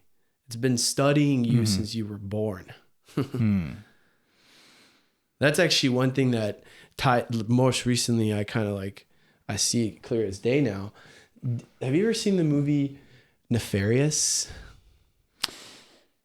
I honestly, dude, I don't mess with demon movies. There's like, It's Christian based. It's to help people understand how demons work so that they see even how, this is how I took it. Do you know, is the director Christian? Like, cause they showed it at multiple churches. Like really? it was okay, like so it has to be that, but I would hope so, but I can't. Cause I just learned the director of The Black Phone. I don't know if you're familiar with that movie, and they just came out with The Black Phone 2. Looks scary as hell. he's actually super Christian. And I was saying, wow, like, and so he's saying that horror is not something that needs to be avoided. You know, it's something that needs to be understood. I believe that because it tells you fear not in the Bible so many times. For 365. Sure. No, that's really interesting. One for every day almost. There's a good daily journal. Somebody make that. You know? But so sorry, I cut you off though. You're saying the movie. Oh yeah, nefarious. So demons are watching you from when you're born. They get assignments from principalities, from higher ranking demons. But like, how can we prove that though? You know what I mean? That's where I'm not saying that's not happening. And I bet there probably is something like that happening, but I feel like we have no way to prove that scripturally. You know what I mean? So how can we be confident in that? You have to tie it in and have discernment. But there are books. See, this is one of the questions I asked my mentor like years and years ago. I was like, what's up with all these books that are not in the Bible? Yeah, right? The Apocrypha. Exactly, the Apocrypha. And the way he answered it was this, is there are books that we believe are in the canon that are in the Bible because they were God inspired. The Holy Spirit inspired the human to write that. And then there are books that even the same authors, like Solomon wrote 3 other books that didn't make it into the Bible. Oh, interesting. That are considered historical record. Okay. This is now human writing human. Okay. Not spirit writing through human. Sure. So through some of those other books, you can derive some of these things that I say. Like one of them Enoch, the book of Enoch 1 and 2. That gets more specific, where Genesis is like one chapter of it, you know? This is the whole books that are like, hey, angels fell in love with women, right? There's no arguments there, but it gives way more detail into this. And this is a funny thing too. I think, why do we say falling in love? Why do we say falling in love? I don't know. My guess, falling in love is, the way I take it, I would just say like there's no control over it. Like you just I don't know. Like, but demons fell from heaven because they fell in love with women. They were supposed to watch us. Okay, so you're saying that's where it falls? Maybe. Oh, interesting. I don't know. It could be. Yeah. But I see some of these things in language and similarities and phrases that we use and we just don't. Don't even realize it. Yeah. Yeah. But anyway, going back to the nefarious thing, demons, they watch you. And so when people go, I want to make sure I get this in there, but like when people go to these mediums and they go to these tarot card readers and they go to these blah, blah, blah. So what's happening there is the medium usually gives their credit to some sort of spirit that is giving them knowledge. They're the ones like, I feel this thing. It's the demon that's been watching the person since day one. They know your history and they go, how could you, the medium, have known that? Interesting. Well, what's your opinion? I'm going to have to send you this Nova documentary. I had to watch it when I was in college, when I took my one and only philosophy class. And this is definitely a big part of the reason that I'm a big believer in double-blind studies. But the Nova documentary just shows, it's James Randi, who's like a famous psychologist. He was a super atheist person too, but he did not like people. He did not like magicians who took advantage of people. And he himself was a magician too. And there's mediums and fortune tellers. And it even shows in Russia that this one fortune teller had such a following, the local police department even used her for help on cases. And long story short, when he went out there and did some tests with mediums and stuff, he didn't give them any information and they just kind of sucked. A lot of these mediums and stuff, the moment you park in their parking lot, they're looking at what car you drive. They're looking at how you walked in. They're looking at what type of shoes does he wear? What type of pants is he wearing? You know, if you pull up in the 1993 Toyota Camry, but then you get out of your car and you're wearing a suit or something, you know, this person's going to have some judgment. Okay, something's not right here. Whatever, the math ain't mathin', you know? He's wearing a Rolex, but he's driving the 93 Camry. The Rolex probably isn't real. So when you come into the fortune teller, they're going to say, oh, you have great wealth coming upon you. You know, I see. And that's what the person wants to hear. Right. Oh my God. How did you know? I've always been so entrepreneurial. Yes, I know great wealth is coming into my life. I'm just trying to find that business, you know? And so a lot of these fortune tellers, and the guy even taught, this guy who's a modern day scientist, another person in the documentary, he was basically, he did a reading for a lady, and based off of her clothing, he told her, you've always felt like you were born in the wrong century or you were born in the wrong decade. And she's like, he was spot on. And he goes, that was just me looking at her clothing. Psychological. Yeah, purely psychological. And so I don't think this guy was possessed by a demon. And the guy that in that moment, he even talks about that. He read all the palm reading cards, all the books on that stuff, and he did it in college for money, because like he found it was a good. Dude, like what college kid can make like $50 an hour, like amazing money when you're in college, and so I don't think demonic forces were at play there. You know what I mean? I think there's both. 100. I was gonna say they're very smart. They have celestial knowledge. They were angels. And they can manipulate us because they've been here. They've been here like since creation, right? It says they've been roaming the earth for looking for people to devour. They're so much older and like smarter than us that they're tricky. And this is why we need to read the Word and rely on things like the Holy Spirit, not only for wisdom but for protection. Yeah. Right. It's part of the Lord's Prayer. So let's get back to, you know, with all this stuff, I feel like we're kind of diving into the realm of harmonics, at least fortune teller vibes. that to me has always kind of been in that camp. And so I want to talk about like the frequencies, 432 versus 440.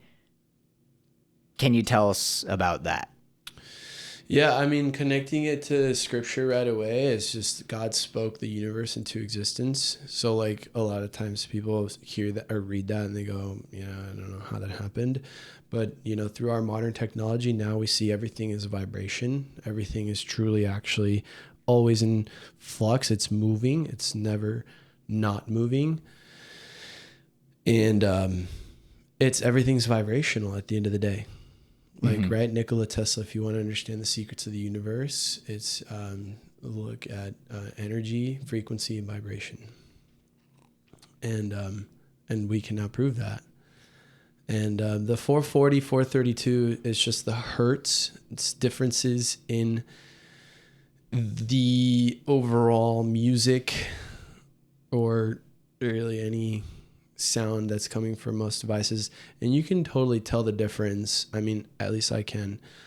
One, you hear more in your mind. This is the 440, and the 432, you can hear it without really paying attention to it because it's harmonically resonating with you and your environment more organically.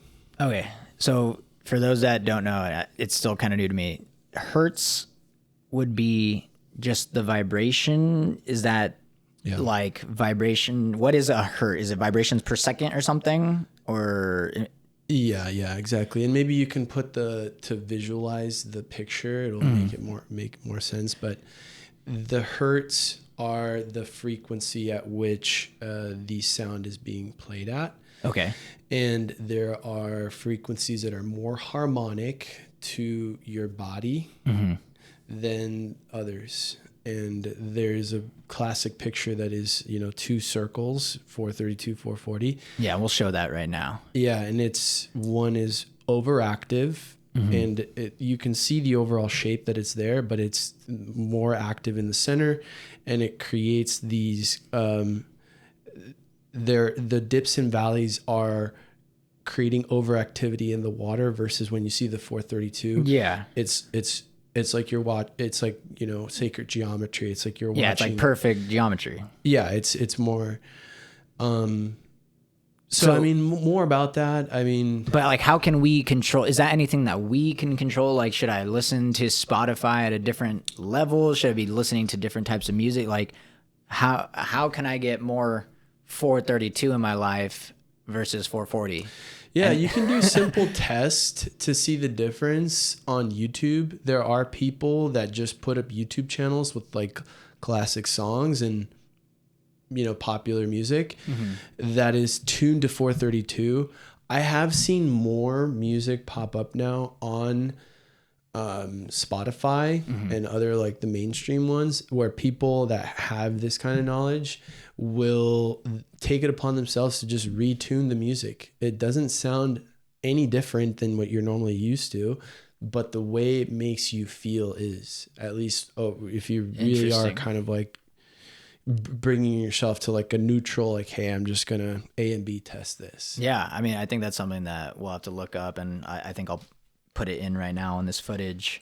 So you're saying the same song can be output at 432 versus 440. Yeah. You won't hear much of a difference. Like, but in the song itself, no. But the way it's affecting your body. Yes. Okay. Yeah. And is that something you learned at the school? Is that something more modern? And how did you even learn about that? Just YouTube algorithms? Yeah, when YouTube was better. Okay. And so... But there's a bunch of... This isn't like conspiracy, if you will, because we know when they switched it, and we were talking about a little bit before this, like, they changed it during a time where it was wartime, and they needed. This is World War II. Yeah, so they needed to make people more competitive, more attention to detail. It makes you a little bit hyperactive. 440. Yeah. 432 calms you down. Yeah. And music is supposed to be spiritual. And so you're saying someone who's listening to a lot of 432 is probably going to be a little more relaxed, a little less helps you calm, less of a go-getter. Is that fair? No. I would lift it up, just a hair, like right there. So you're saying 432 people are going to be more calm versus 440? It's not an either or. Okay. You are who you are. You have moments of intensity, whether you're working out or you're doing business and you're doing work done, whatever. And then there's moments of peace and calm. Like what kind of music do they play at a spa? Right? Yeah. Things that are going to bring you into a chill, harmonic state. And so what did they do during World War II? Yeah, at least the rumor goes, kind of a rumor, but they put bells in the town squares, and bells were a lot more common then, and so they would be tuned to 440, and so you're affecting people through sound, right? And this isn't like, again, this is not conspiracy, like Satan, Lucifer, right? He was the leader of the worship. Yeah, he played music, right? He played music, and he's music is supposed to be an antidote, right? But like anything else Satan does, he perverts and twists things, and so it's not that far off from where it's supposed to be. Yeah, 432 versus 440. I mean, it's an octave. It's 8. Yeah, 8 away from where it's supposed to be. Gotcha. And so you're saying the church bells, would it just be Not necessarily churches, like in town squares in the cities. in the cities? So Yeah. they would just ring the Heavily bells. populated areas. They would just ring the bells. Yeah. You know, like on the hour change, you know, I know normally like they ring, you know, when it's 1 o'clock one time, 2 o'clock Yeah. for 2 o'clock. Those bells, they would just ring them, and they had them tuned to 440 Yeah. to get the people a little more. Yeah, it's amped up. to make people a bit more hyperactive, which makes you a bit more productive, right? We were talking about that. And more competitive. They did psychological tests on like the differences, and those were kind of like the biggest 2 to 3 effects that it had on people as a general populace. Yeah, I don't know how much further, but look, at the end of the day, the word harmony means a lot to me because it's just like healing. You want to bring your body back to harmony, right? Mm-hmm. And how do you do that? To go just really quickly into this is you go into nature, right? There are natural frequencies coming from every direction. You have the sun, you have the ground. You strip away all modern, like say, energies or noises or frequencies, right? We've all now heard, you know, Wi-Fi and in our phones, you know, reducing sperm count and reducing, like affecting us in general. Yeah. So the world is a vibrational world. And we have too much going on. We have too much synthetic going on. Got it. If we were to just have, you know, we can go into the grounding stuff, but like, actually, one thing I haven't really covered is like that I really want to get across even in my own channel. Yeah. Is we are bioelectric beings. Okay. Right? If you look at anything around you through you zoom in as far as you can go, what do you find? You find a proton, atom, proton, and electron. Neutron, and electron. Yeah. Right? Different charges of light. Okay. On the first day, God created light. He created the raw material. Yeah. Right? So that's what everything is made out of, is light. Okay.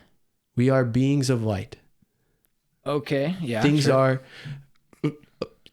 Why is gold and silver so valuable? Yeah, you can't make it, whatever. But it's highly conductive. Yes. Yeah. Highly And conductive. Doesn't corrode and whatever. It's the same thing with the logic of our body. We need to connect to the earth. The ground has a negative pole. Negative charge. Energy charge, negative charge. Yeah. This is why on houses we put grounding tubes or rods. Okay. You know that? Like in case there's a electrical mishap, the electricity has somewhere to go instead of just fry all the wires in your house with it. Okay. So the energy goes down, right? Got it. Energy goes from another principle or logic is high pressure to low pressure. Yeah. Right. And the classic way I kind of help say this is think of a thunderstorm. Mm-hmm. There's an accumulation of positive ions. Mm-hmm. Chaos. Eventually the magnetism starts to come and make a reach with the ground. Mm-hmm. And then what happens? Lightning. Yeah. Right. So there's a discharge. Yeah. From an accumulation over, or, you know, it reaches an action threshold and it grounds. Right. Makes sense. You and I are the same. So the stress of this world, the toxicity of the world, we pick it up biochemically. Okay.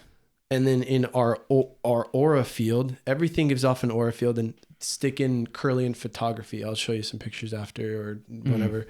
Kirlian photography, there's a mechanism that was developed in, I think it was UCLA or Berkeley actually, where they can take a picture of people's aura and energy. This is where like, you know, we can start to see colors, but like you can definitely see the electricity at certain levels come off of anything really. Like, do people look like Super Saiyans or? Yeah. See, where did that come from? You know, and that's actually key right there. The Dragon Ball Z. Oh, okay. You remember that? Yeah, that makes sense. The Super Saiyan is him activating his ki. Okay.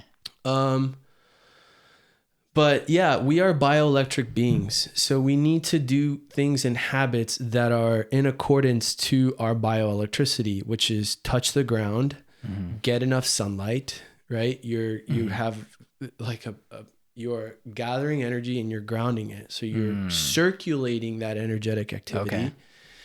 What we wear in today's world is a bunch of plastic bottomed shoes. Yeah. It's not conductive. Okay.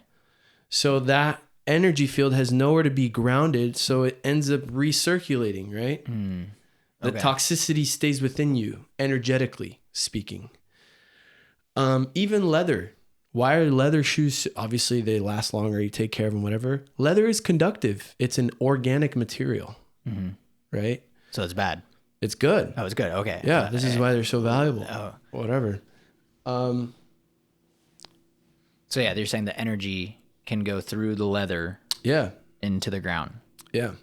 Okay. And but it's really having the lens of like, we are beings of light. We are bioelectric. Electricity affects us even at low doses. Say there's a good picture of a mold growing. Or even they do mold. They do even like, you know, when they sprout things, but on top of a Wi-Fi router, it like straight up doesn't grow. It will not grow on a Wi-Fi router. Yeah. Like it's, these things are obviously invisible. We can't see it, you know, whatever, but it's real and it's affecting the environment and the world and people. And we happen to put these in our pockets. This is why I always create distance between me and my phone. I have my phone between my legs right now. I feel like I just killed half of my future children. You have time. So I guess what is the recommended protocol then? Get out in nature every day. Every day. Okay. It's the stuff everybody knows. This is the funny thing. These are the first few posts as you've seen on my Instagram. What is it? Get enough sunlight, right? Sunlight is actually a nutrient to your body. We see, vitamin D, whatever. But it activates so many other things in your body for it to work well. Yeah, your circadian rhythm, everything. Hormones, right? Circadian rhythm, hormones. You can't create, or vitamin D then helps create bone density, calcium, right? Anyway, grounding, so basic. Take off your shoes, take off your, and even we talked about that a little bit. Cloth is conductive, linen is conductive, wool is conductive. There are certain cloths that are good for you, and that's the simplest principle you can layer over it is this conductive? Will this conduct electricity? And like we go, I need a copper wire or whatever. No, it's like things conduct electricity or they don't, or they a lot less, which then creates a frequency or the lack of, and then it affects you. Do you think you could ever date someone that like doesn't believe this? Like it'd just be a difference of values. Like you guys would just be incompatible. I tried to. Was that the most recent one? Was that the San Diego one, or was that? Yeah, and like. Even before, but yeah, it's like one of these things, like osmotically, like I end up, this is who I am. For sure. And so it'd just be like a fundamental difference in values. Yeah. And I can't go, especially too with this biomagnetism stuff, when I would do the therapies, look, I need to center myself and not be objectively imposing any ideas on myself or what I want to see, right? How you were talking about this placebo effect. Yeah. Which we should talk about that. But it's to be neutral. And so I would just be extra sensitive to everything. And that's actually when I started noticing this stuff. And I was like, why? I first noticed it with my phone. I'm like, why do my hands feel like they're vibrating? And they're just like, after holding my phone for X amount of time, this is why I have these like harmonizers on them. And people usually have one. I have two. But well, I have the 13. I'm curious. I have the 13 mini. Do you think I have less? You have 5G? It has 5G. Oh, maybe we should plug this into. There's a way you don't even need 5G. There's a way that you can go into your cell phone so settings, cellular, and then turn off 5G. Go 4G LTE or whatever. That's enough. Are you in the 5G is bad for you? Are you in that camp? 100%. It's not good for you, man. Okay. It's not good. I can put. I can find the studies. We're gonna have to do a part 2. Yeah, I mean, like we can do a follow up where it's like all like here's the studies, here's all the work, or whatever, or small snips. Yeah. But yeah, it's not good for you. Yeah, I think. Dude, I don't know enough about even the people cell phone technology, like in general. The people that work next to the TSA, those like scanners. Yeah. What do you think's going on there? You're getting blasted. Yeah. The people that work next to them, they end up having all sorts of weird health issues. Oh, yeah, for sure. I could see that. Yeah.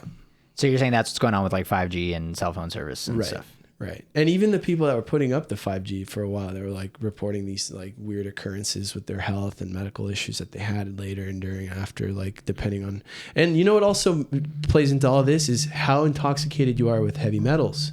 Because when these signals go through your body, why don't we put a fork inside of a microwave? Why don't we put a fork? Because it'll freaking blow up. Yeah. Well, at a microscopic level, apologies, that is kind of, you can put 2 and 2 together there with what's going on when you have you're just intoxicated with heavy metals. Okay, and so you're saying there's radiation, electricity, the magnetism, the heavy metals start to mess with your body too. Yeah, I mean you're sending there are signals, limitless amounts of signals around you, right? Okay. You go into an area with 100 people, you have 100 different phones, and then there's Wi-Fi signals, and there's Bluetooth signals, and there's cell phone signals. Very briefly, how do heavy metals even get in the body? How do we get them out? They can come in all sorts of ways. Right now, one that people are really becoming more aware of is chemtrails. They are spraying different kinds of metals. This is not a conspiracy at all. But chemtrails, are you familiar? No. Okay, the lines in the sky. Like from planes? Right, that are not ice. Anyway, that's one way. I'll just get a little closer to the mic. Yeah. They all sorts of ways. Food can be contaminated with heavy metals. Certain, So what are the chemtrails doing? I think I've heard about it once. Didn't really. Mm-hmm. I wasn't moved enough to investigate further. Supposedly, what is happening with the chemtrails? They are saying that first of all, they denied it for forever, but now they're saying that they're part of a geoengineering. So they're quite literally messing with weather and climate patterns. Okay. Is this the government or private company? Who is doing this? Both. That's the way the government works, through private contractors. Okay. And so they're messing around with the weather. Yeah, they're saying that in order to reflect back some of the rays from the sun to help with, global warming and make it cooler. But it's like, they're spraying like nanoparticles of aluminum, and like they did a documentary called "What the Hell Are They Spraying on Us?" Okay. And they tested these wells at the top of mountains where there was basically no human intervention whatsoever. Mm-hmm.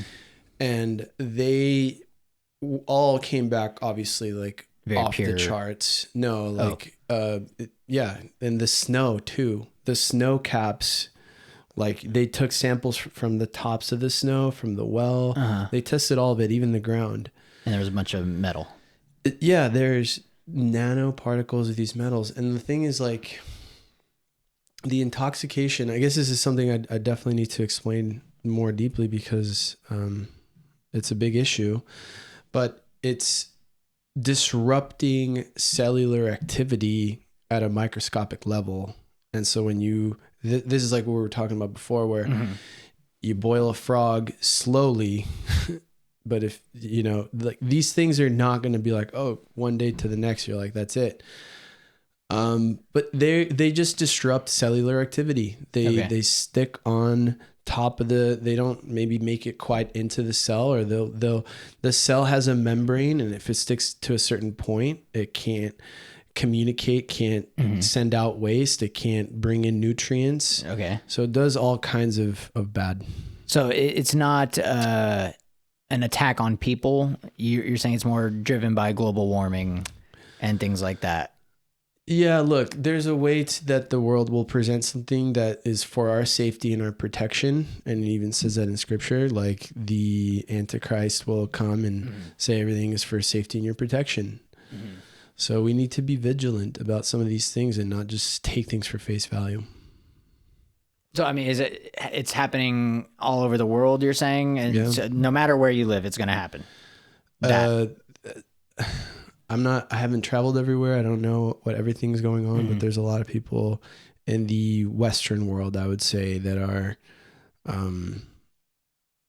more, they're applying these things on the populace. Okay.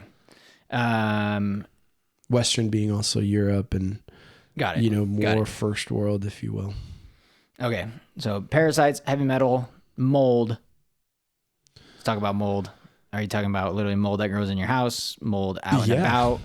I'm thinking, what if you go do a grounding session and you step on some mold? Are you screwed? Like, that's kind of where I'm thinking. But when you think about parasites, heavy metal, mold, what is the big problem with mold? Yeah, I mean, the biggest one is the one you said first is like you're in your house. If you're breathing in these spores that are constantly, and like, don't get me wrong, we breathe more mold spores than even air, but the wrong kinds of molds are detrimental to our health. And especially say if you had mold behind this wall, right? You wouldn't really know, but it would just grow and fester. Say there was a little water leak that there was on a pipe. Sure. And it just allowed this mold to grow. And people, you don't notice it. Again, it's the boiling frog thing. You don't notice it from day 1, day 2, even week 1, month 1. I mean, unless it's really, already to a very advanced growth and someone's coming in from a clean environment to a dirty one, they can clearly know the difference. But typically when it's happening in your house, it's like people will just be like, I have brain fog, or I'm always tired, or my hormones are off, or like I have these cravings, I have these inflammation, I have just something's going on in their health, because it's invasive. I've had friends that my ex-girlfriend actually had mold growing in her nose. In her nose? They had she was exposed to in her house. There was a leak in the restroom, and it's like, you don't notice this stuff, but it's like, if your immune is down and you can't handle the attacks from the environment, the world, or whatever you're putting in your body, or you don't even know.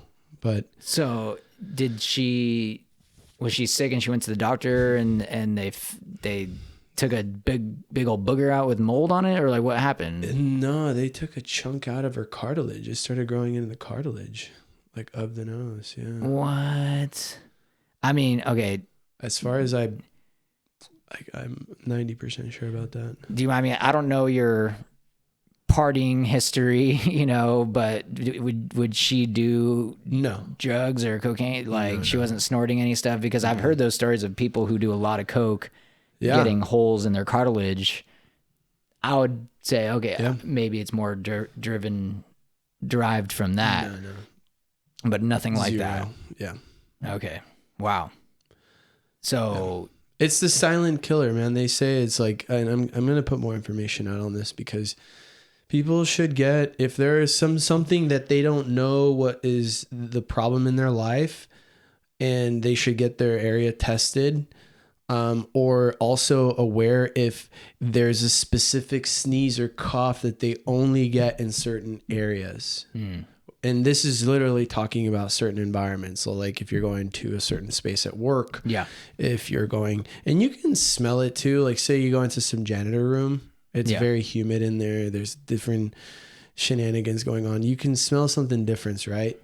But, there's certain different kinds of molds, and they can literally grow on the back of the drywall. They can grow on the under part of people's beds. It's just somewhere where the humidity is retained. It's like water is life, right? So do you feel, well, when I feel like you've been a little hard on yourself about the not being qualified. Sure, you're not qualified you didn't go to a medical school here, but you're telling me you spent 3 years under Dr. Isaac, ¿verdad? And like, so one, I guess, do you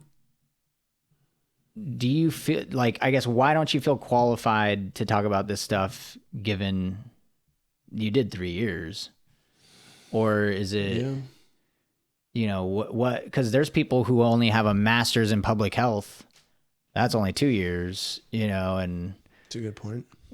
So I guess, what do you feel like maybe you're just being too hard on yourself? And I do think medical people probably should be too hard on themselves. Yeah. I mean, I think that's probably a healthy mindset to have. But it seems like, you're spending a lot of time researching this stuff. It's clearly something you're passionate about. I don't think you're wrong. I think, I think I know I'm pretty critical of myself in general, and, I know I could be doing better and, be more dedicated and disciplined and yada, yada, yada. So like, yeah, I do have a history of like just being a little bit too critical. I think like you're saying, like, I agree with you in the medical space, like or just health space, wellness, you want to, at least where I'm coming from, be sourcing the root cause of things. Yeah. And not just, symptomatic, this is the way that the hospital deals with things and stuff like that.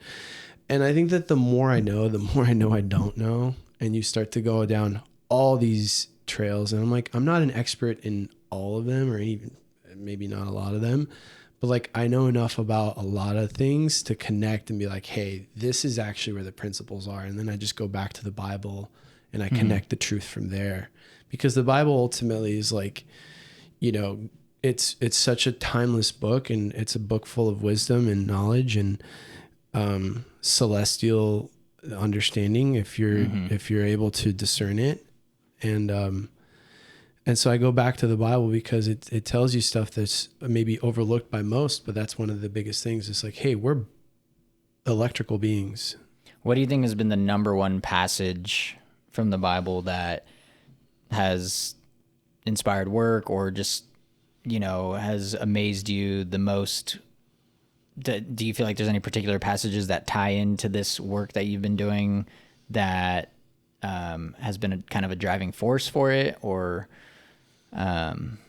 just any particular passages that kind of tie into this? One of them is that we wrestle not against flesh, and help me with it. I think we wrestle not against flesh and Flesh blood, and bone.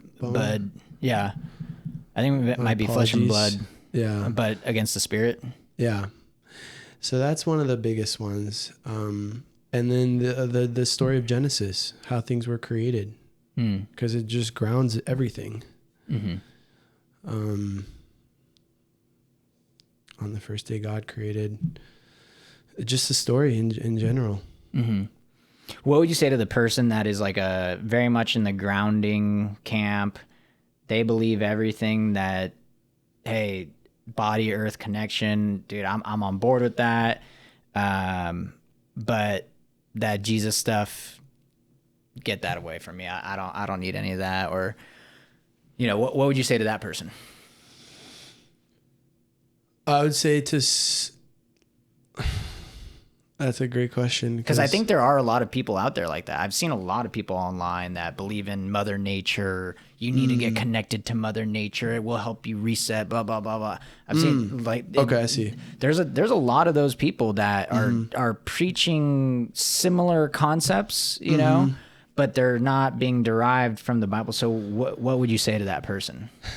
Yeah, I think if you are not sure of what your Godhead is, like you were saying, like a lot of people want to be their own God. Mm-hmm.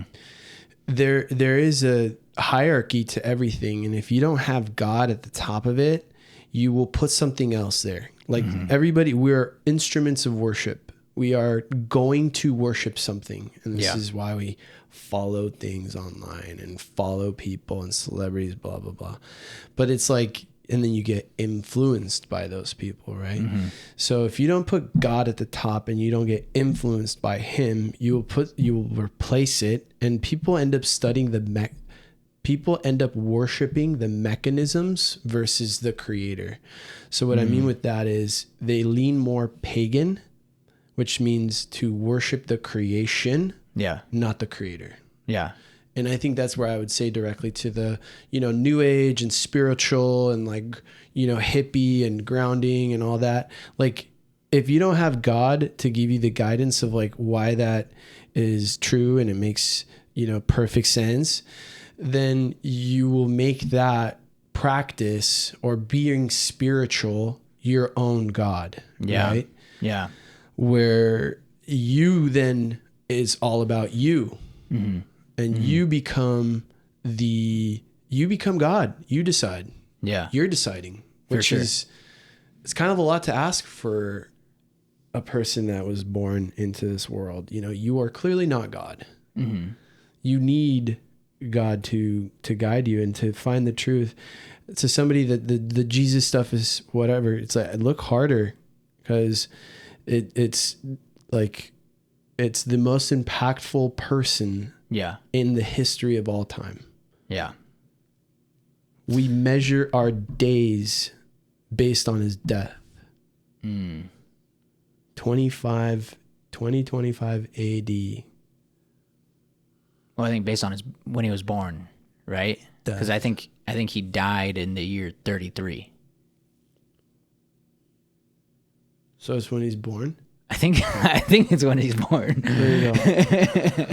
But no, you're right. Like I thought AD means after death. No, it's right. it's like a Latin term. It's So it's like BC, I think, which is kind of like before Christ, and then AD. It's like it's a Latin term. I forget what it means, but I'm pretty sure it's after he's born.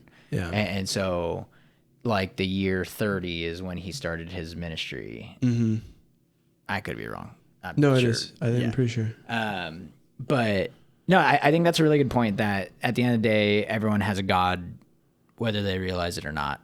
And I think a lot of people don't even slow down to think about that.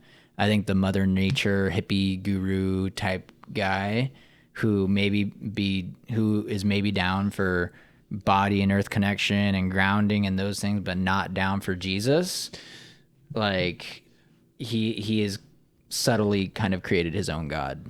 Yeah. And I like where this is going, because it's like we said, Satan twists things. He takes what's already true and pure and beautiful and twists it, and then there's a lie, there's a perversion, there's something wrong there.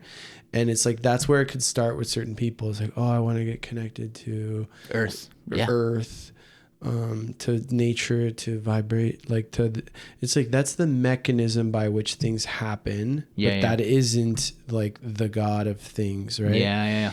And then they go down the path of, doing certain psychedelics and traveling to certain countries to do certain experiences and stuff like that. And what ends up happening is they just open themselves to certain types of demonic activity. And have you yourself done psychedelics? Yeah, I used to do them. And yeah, I guess what's kind of your opinion? I don't know if you saw Judd Apatow, the movie director, went pretty viral recently, talking about his ayahuasca experience. And did you see that or no? Basically, long story short, he took ayahuasca, and supposedly he said that he saw Jesus, and he saw Jesus dying on the cross. And what I thought was really interesting is that he said, I saw Jesus dying on the cross, and what it made me realize, and it inspired me to buy a New Testament. And he goes, I have the New Testament read by Johnny Cash on my phone right now. And the interviewer lady goes, oh, have you listened to it? And he goes, no. And then she goes, oh, like why? He goes, well, I just realized that I felt like I get the point of the message. And the point of the message is that's how we're supposed to treat each other. That, we're supposed to sacrifice for each other. And that's it. You don't need anything else on earth, And I was thinking, man, it kind of like you said, Satan will subtly twist things. And sure, that is a point of Jesus's message, but I would say that's not the point of the cross. You know what I mean? The point of the cross is you and I are broken. The point of the cross is Jesus had to come down from heaven, live the perfect life that we can't live, and be the sacrifice for us. We deserve separation from God because we're not perfect people. God lives in a perfect place. Mm-hmm. We are not perfect. Therefore, we cannot enter heaven. But God created this bridge for us through Jesus. Mm-hmm. And that's what happened on the cross. That when he said, it is finished, he took on the punishment for our sins. And now when we get to heaven, we are viewed as perfect. You mm-hmm. know what I mean? And so I was like, man, you can be so close. You can be at the foot of the cross mm-hmm. and not even get the message. And so it was just a very interesting reflection that he had. I guess I'm curious, with your experiences in the past, do you feel like you were exposing yourself, like kind of like you said, we toy the line with the demonic side of things? Do you think that's what it was? Or did you feel like you ever had any experiences where you came to Jesus on psychedelics? Like, what was your experience? I would say in general, it's very spiritual, or at least that's psychedelics are. Yeah. And so that's the thing, is you get an illegal pass into seeing into the spirit. An illegal pass. An illegal pass. Interesting. Why do you say it's illegal?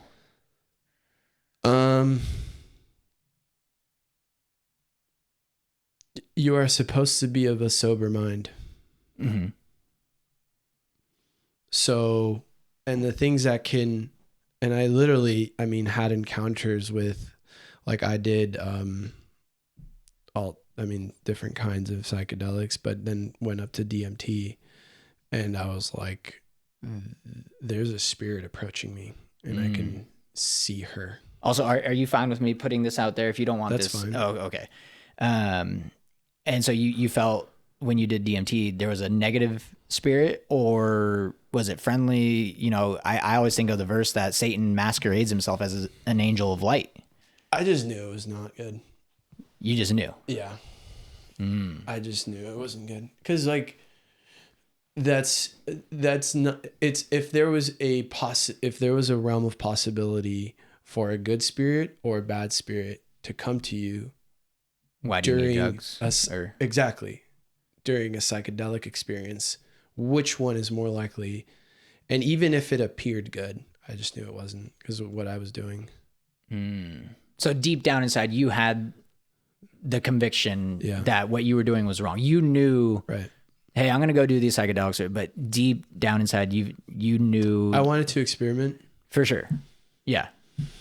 Being young and exploring, it's part of life. But even when you went and did it, you kind of knew it was wrong. Yeah. Yeah. I mean, I've heard people say like, oh, you can't come in with negative energy. If you bring that into the trip, you're going to see bad things, blah, blah, blah, blah, blah. I don't know how it works. I've never done them. Do you feel like you might have done that to yourself with the subconscious thought, hey, I shouldn't be doing this? Potentially. It's not out of the realm of possibility. But there's just like a level of, I mean, I just knew it was wrong. And so there's also kind of different bodily feelings that you get. So I was like, this is clearly not good. And yeah, I mean, I toyed with that stuff for a little bit, and like we talked about, we allow these things into our life.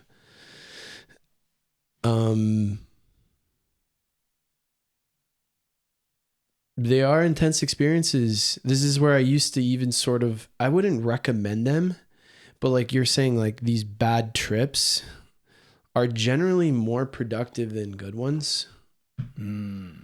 It's like sports. You don't win. You don't learn anything when you're winning. Yeah. I mean, when you lose, that's when our defense broke down here and you were supposed to be 2 steps ahead this way. Right. And when you're winning, your team scored 3 goals, or, you won 56-0. The film isn't as hard the next day. You don't have to go in as much detail or whatever. But when you lose, it's a lot harder. And so you're saying the negative trips will actually lead to something better in the long run. Yeah. And like, if people are this isn't like any new information, other people will echo it, but like it brings up things from your psyche, right? So it brings up things that are stored in your memory, stored in your personality, even in your body in general.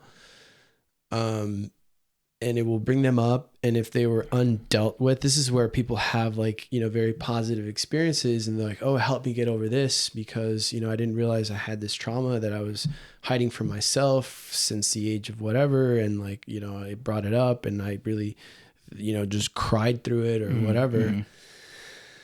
So there are like positive results, but you see, like that's the nature of how smart these demonic activities are. Is at first they will look appealing and interesting, and they may even work for what you want them to work for, right? Because that's always been the treaty with like these unseen forces, is they do give you some sort of benefit, some sort of power. Yeah. But over time, then it starts to distort your perceptions or your reality a little bit. And and it's, I wouldn't really recommend it. I think that it's an illegal pass into the spirit. And I've seen more people who are more credible and people who have the spiritual gift of like literally 24/7 seeing into the spirit realm. And they're like, oh yeah, you can do that. And I think I mentioned it one time in our group, where I was like, I had just asked God, I was like, hey, I was at a festival, and I said, hey, like I was talking to God, and I just said, like, pull the veil back, allow me to see, just allow me to see the spirit, the realm. And it quite frankly just, I mean, I don't know how to say it. It's like very impactful, and 100%. I saw some of the things that I didn't even know how to articulate them until later. Can I challenge you there? Sure. Play devil's advocate again. You took whatever it may have been, God, show me the spirit world.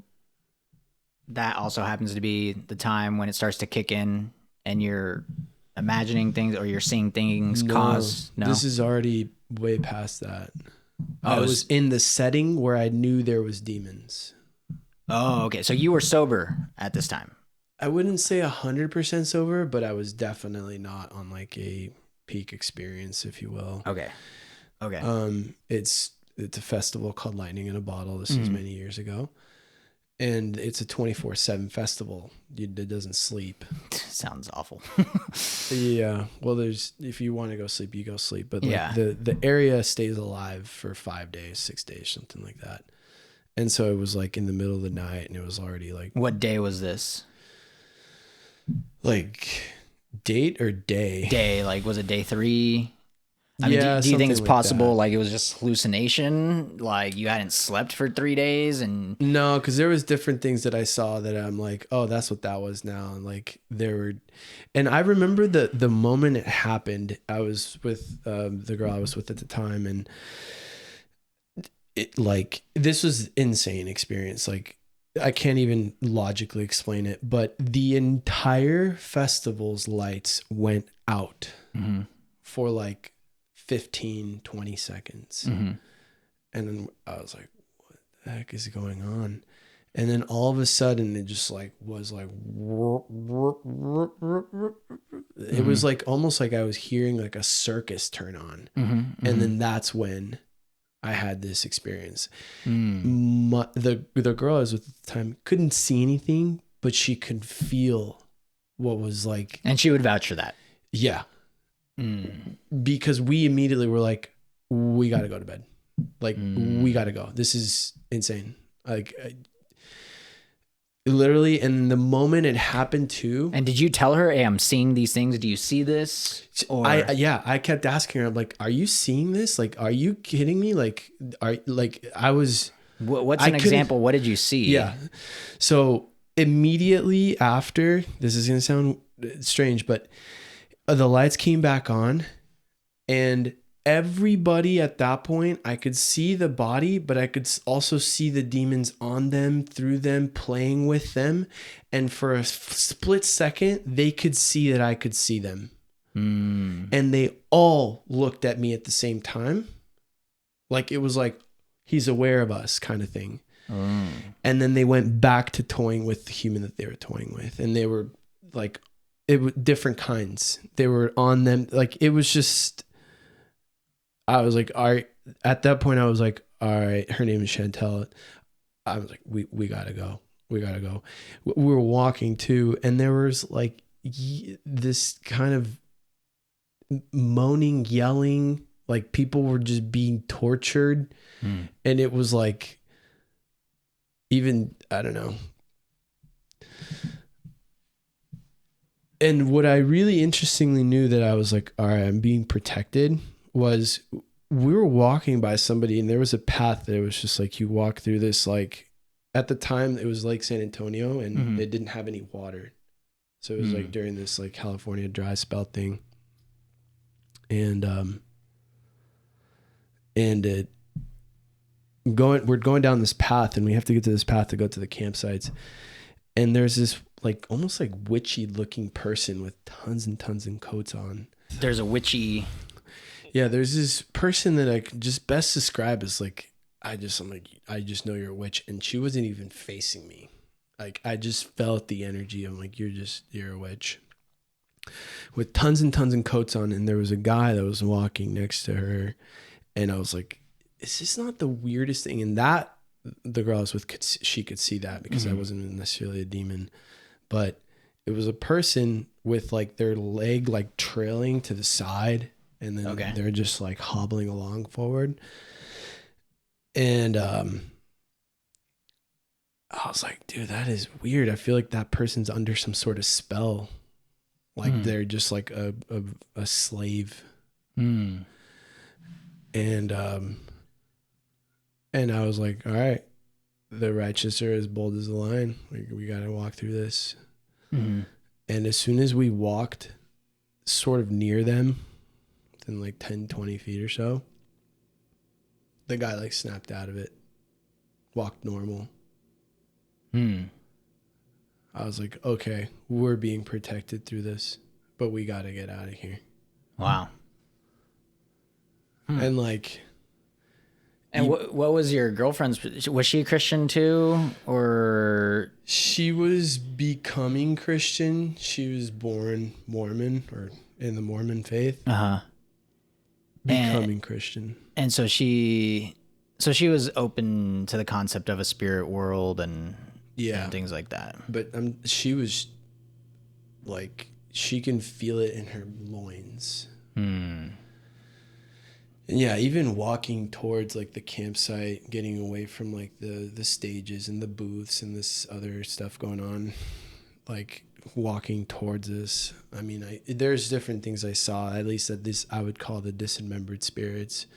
And they're just cutouts, shadows. There's no real shape to them, at least these ones.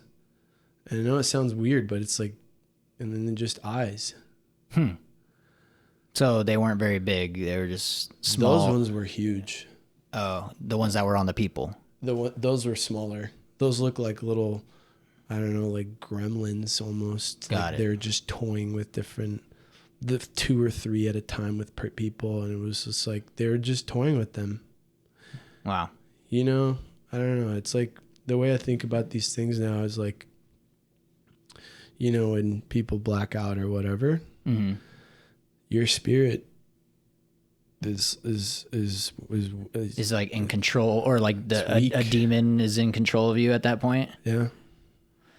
I mean, dude, I'll believe it, like, because like I've had my fair share of dumb nights, and you know, my friends, like, I've separated from them, and what I go off and have done, you know, whether it was in Vegas, you know, went and just like gambling by myself. Like, I don't like to gamble by myself, but you know, when your defenses are down or whatever, you're influenced. Yeah. By the different spirits' qualities. See, they all have an essence. Like, you know, different spirits have different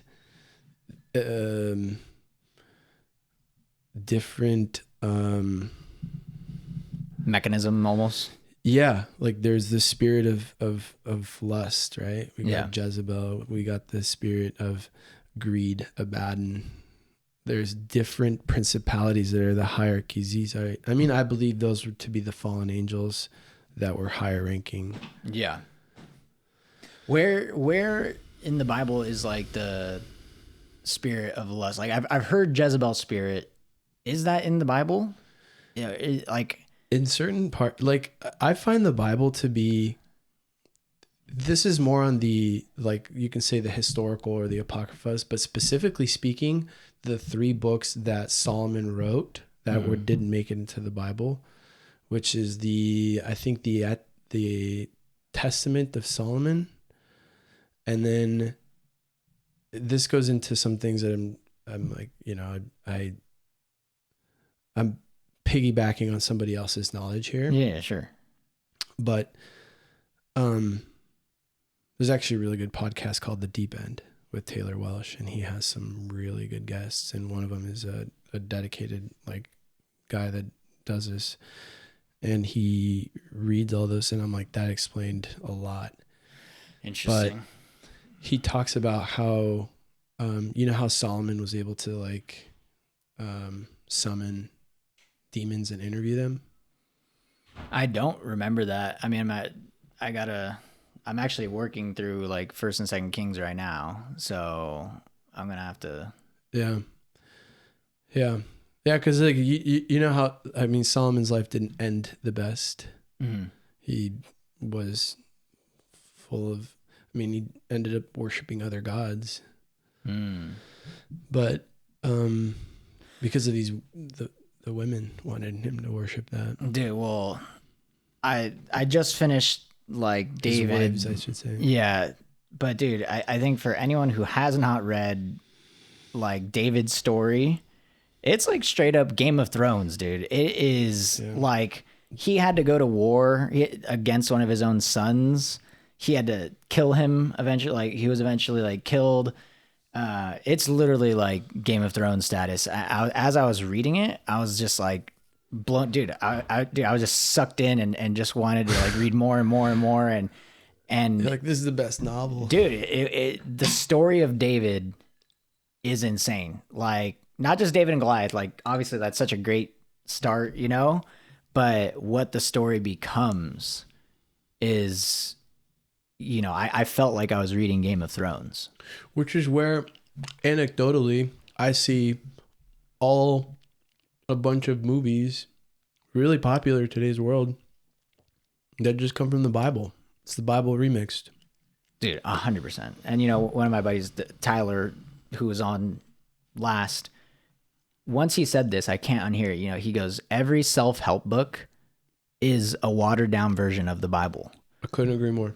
And like every time I see a new book that's popular and, you know, 10 principles to get rich quick, or, you know, or how to live the blessed life, and like you read the synopsis or whatever, I'm like, dude, those are all like biblical principles, and we just don't want to give credit to the Bible. See, that's the biggest part right there. We worship the creation and we make ourselves God. Yeah. We remove God from his Godhead position, and then we think we are wiser than thou. Yeah. Right? And that's the biggest lie. That was lie number one.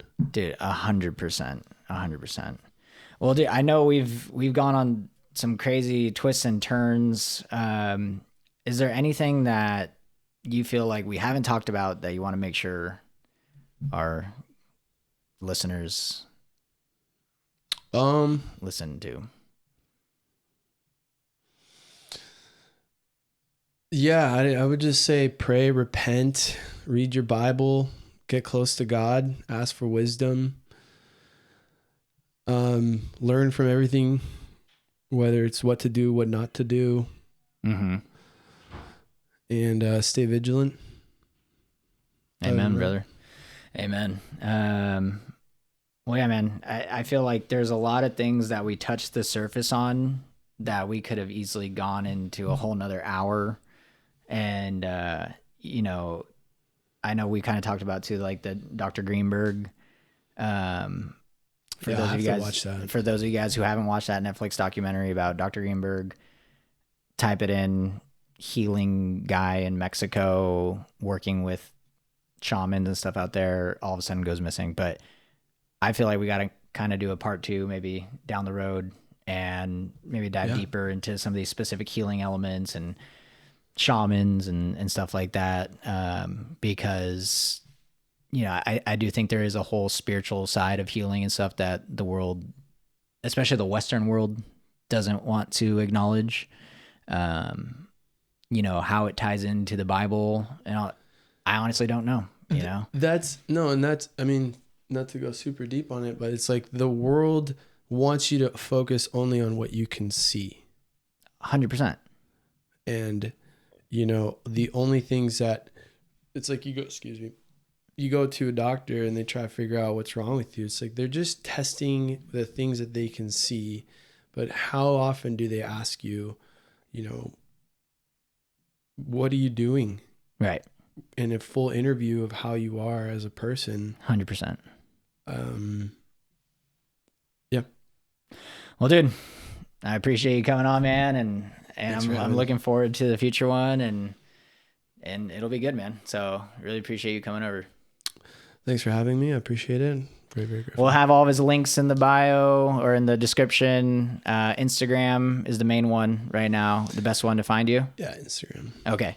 Instagram will be linked. Go give him a follow, give him a like, and slide into his DMs. All Thanks. Right.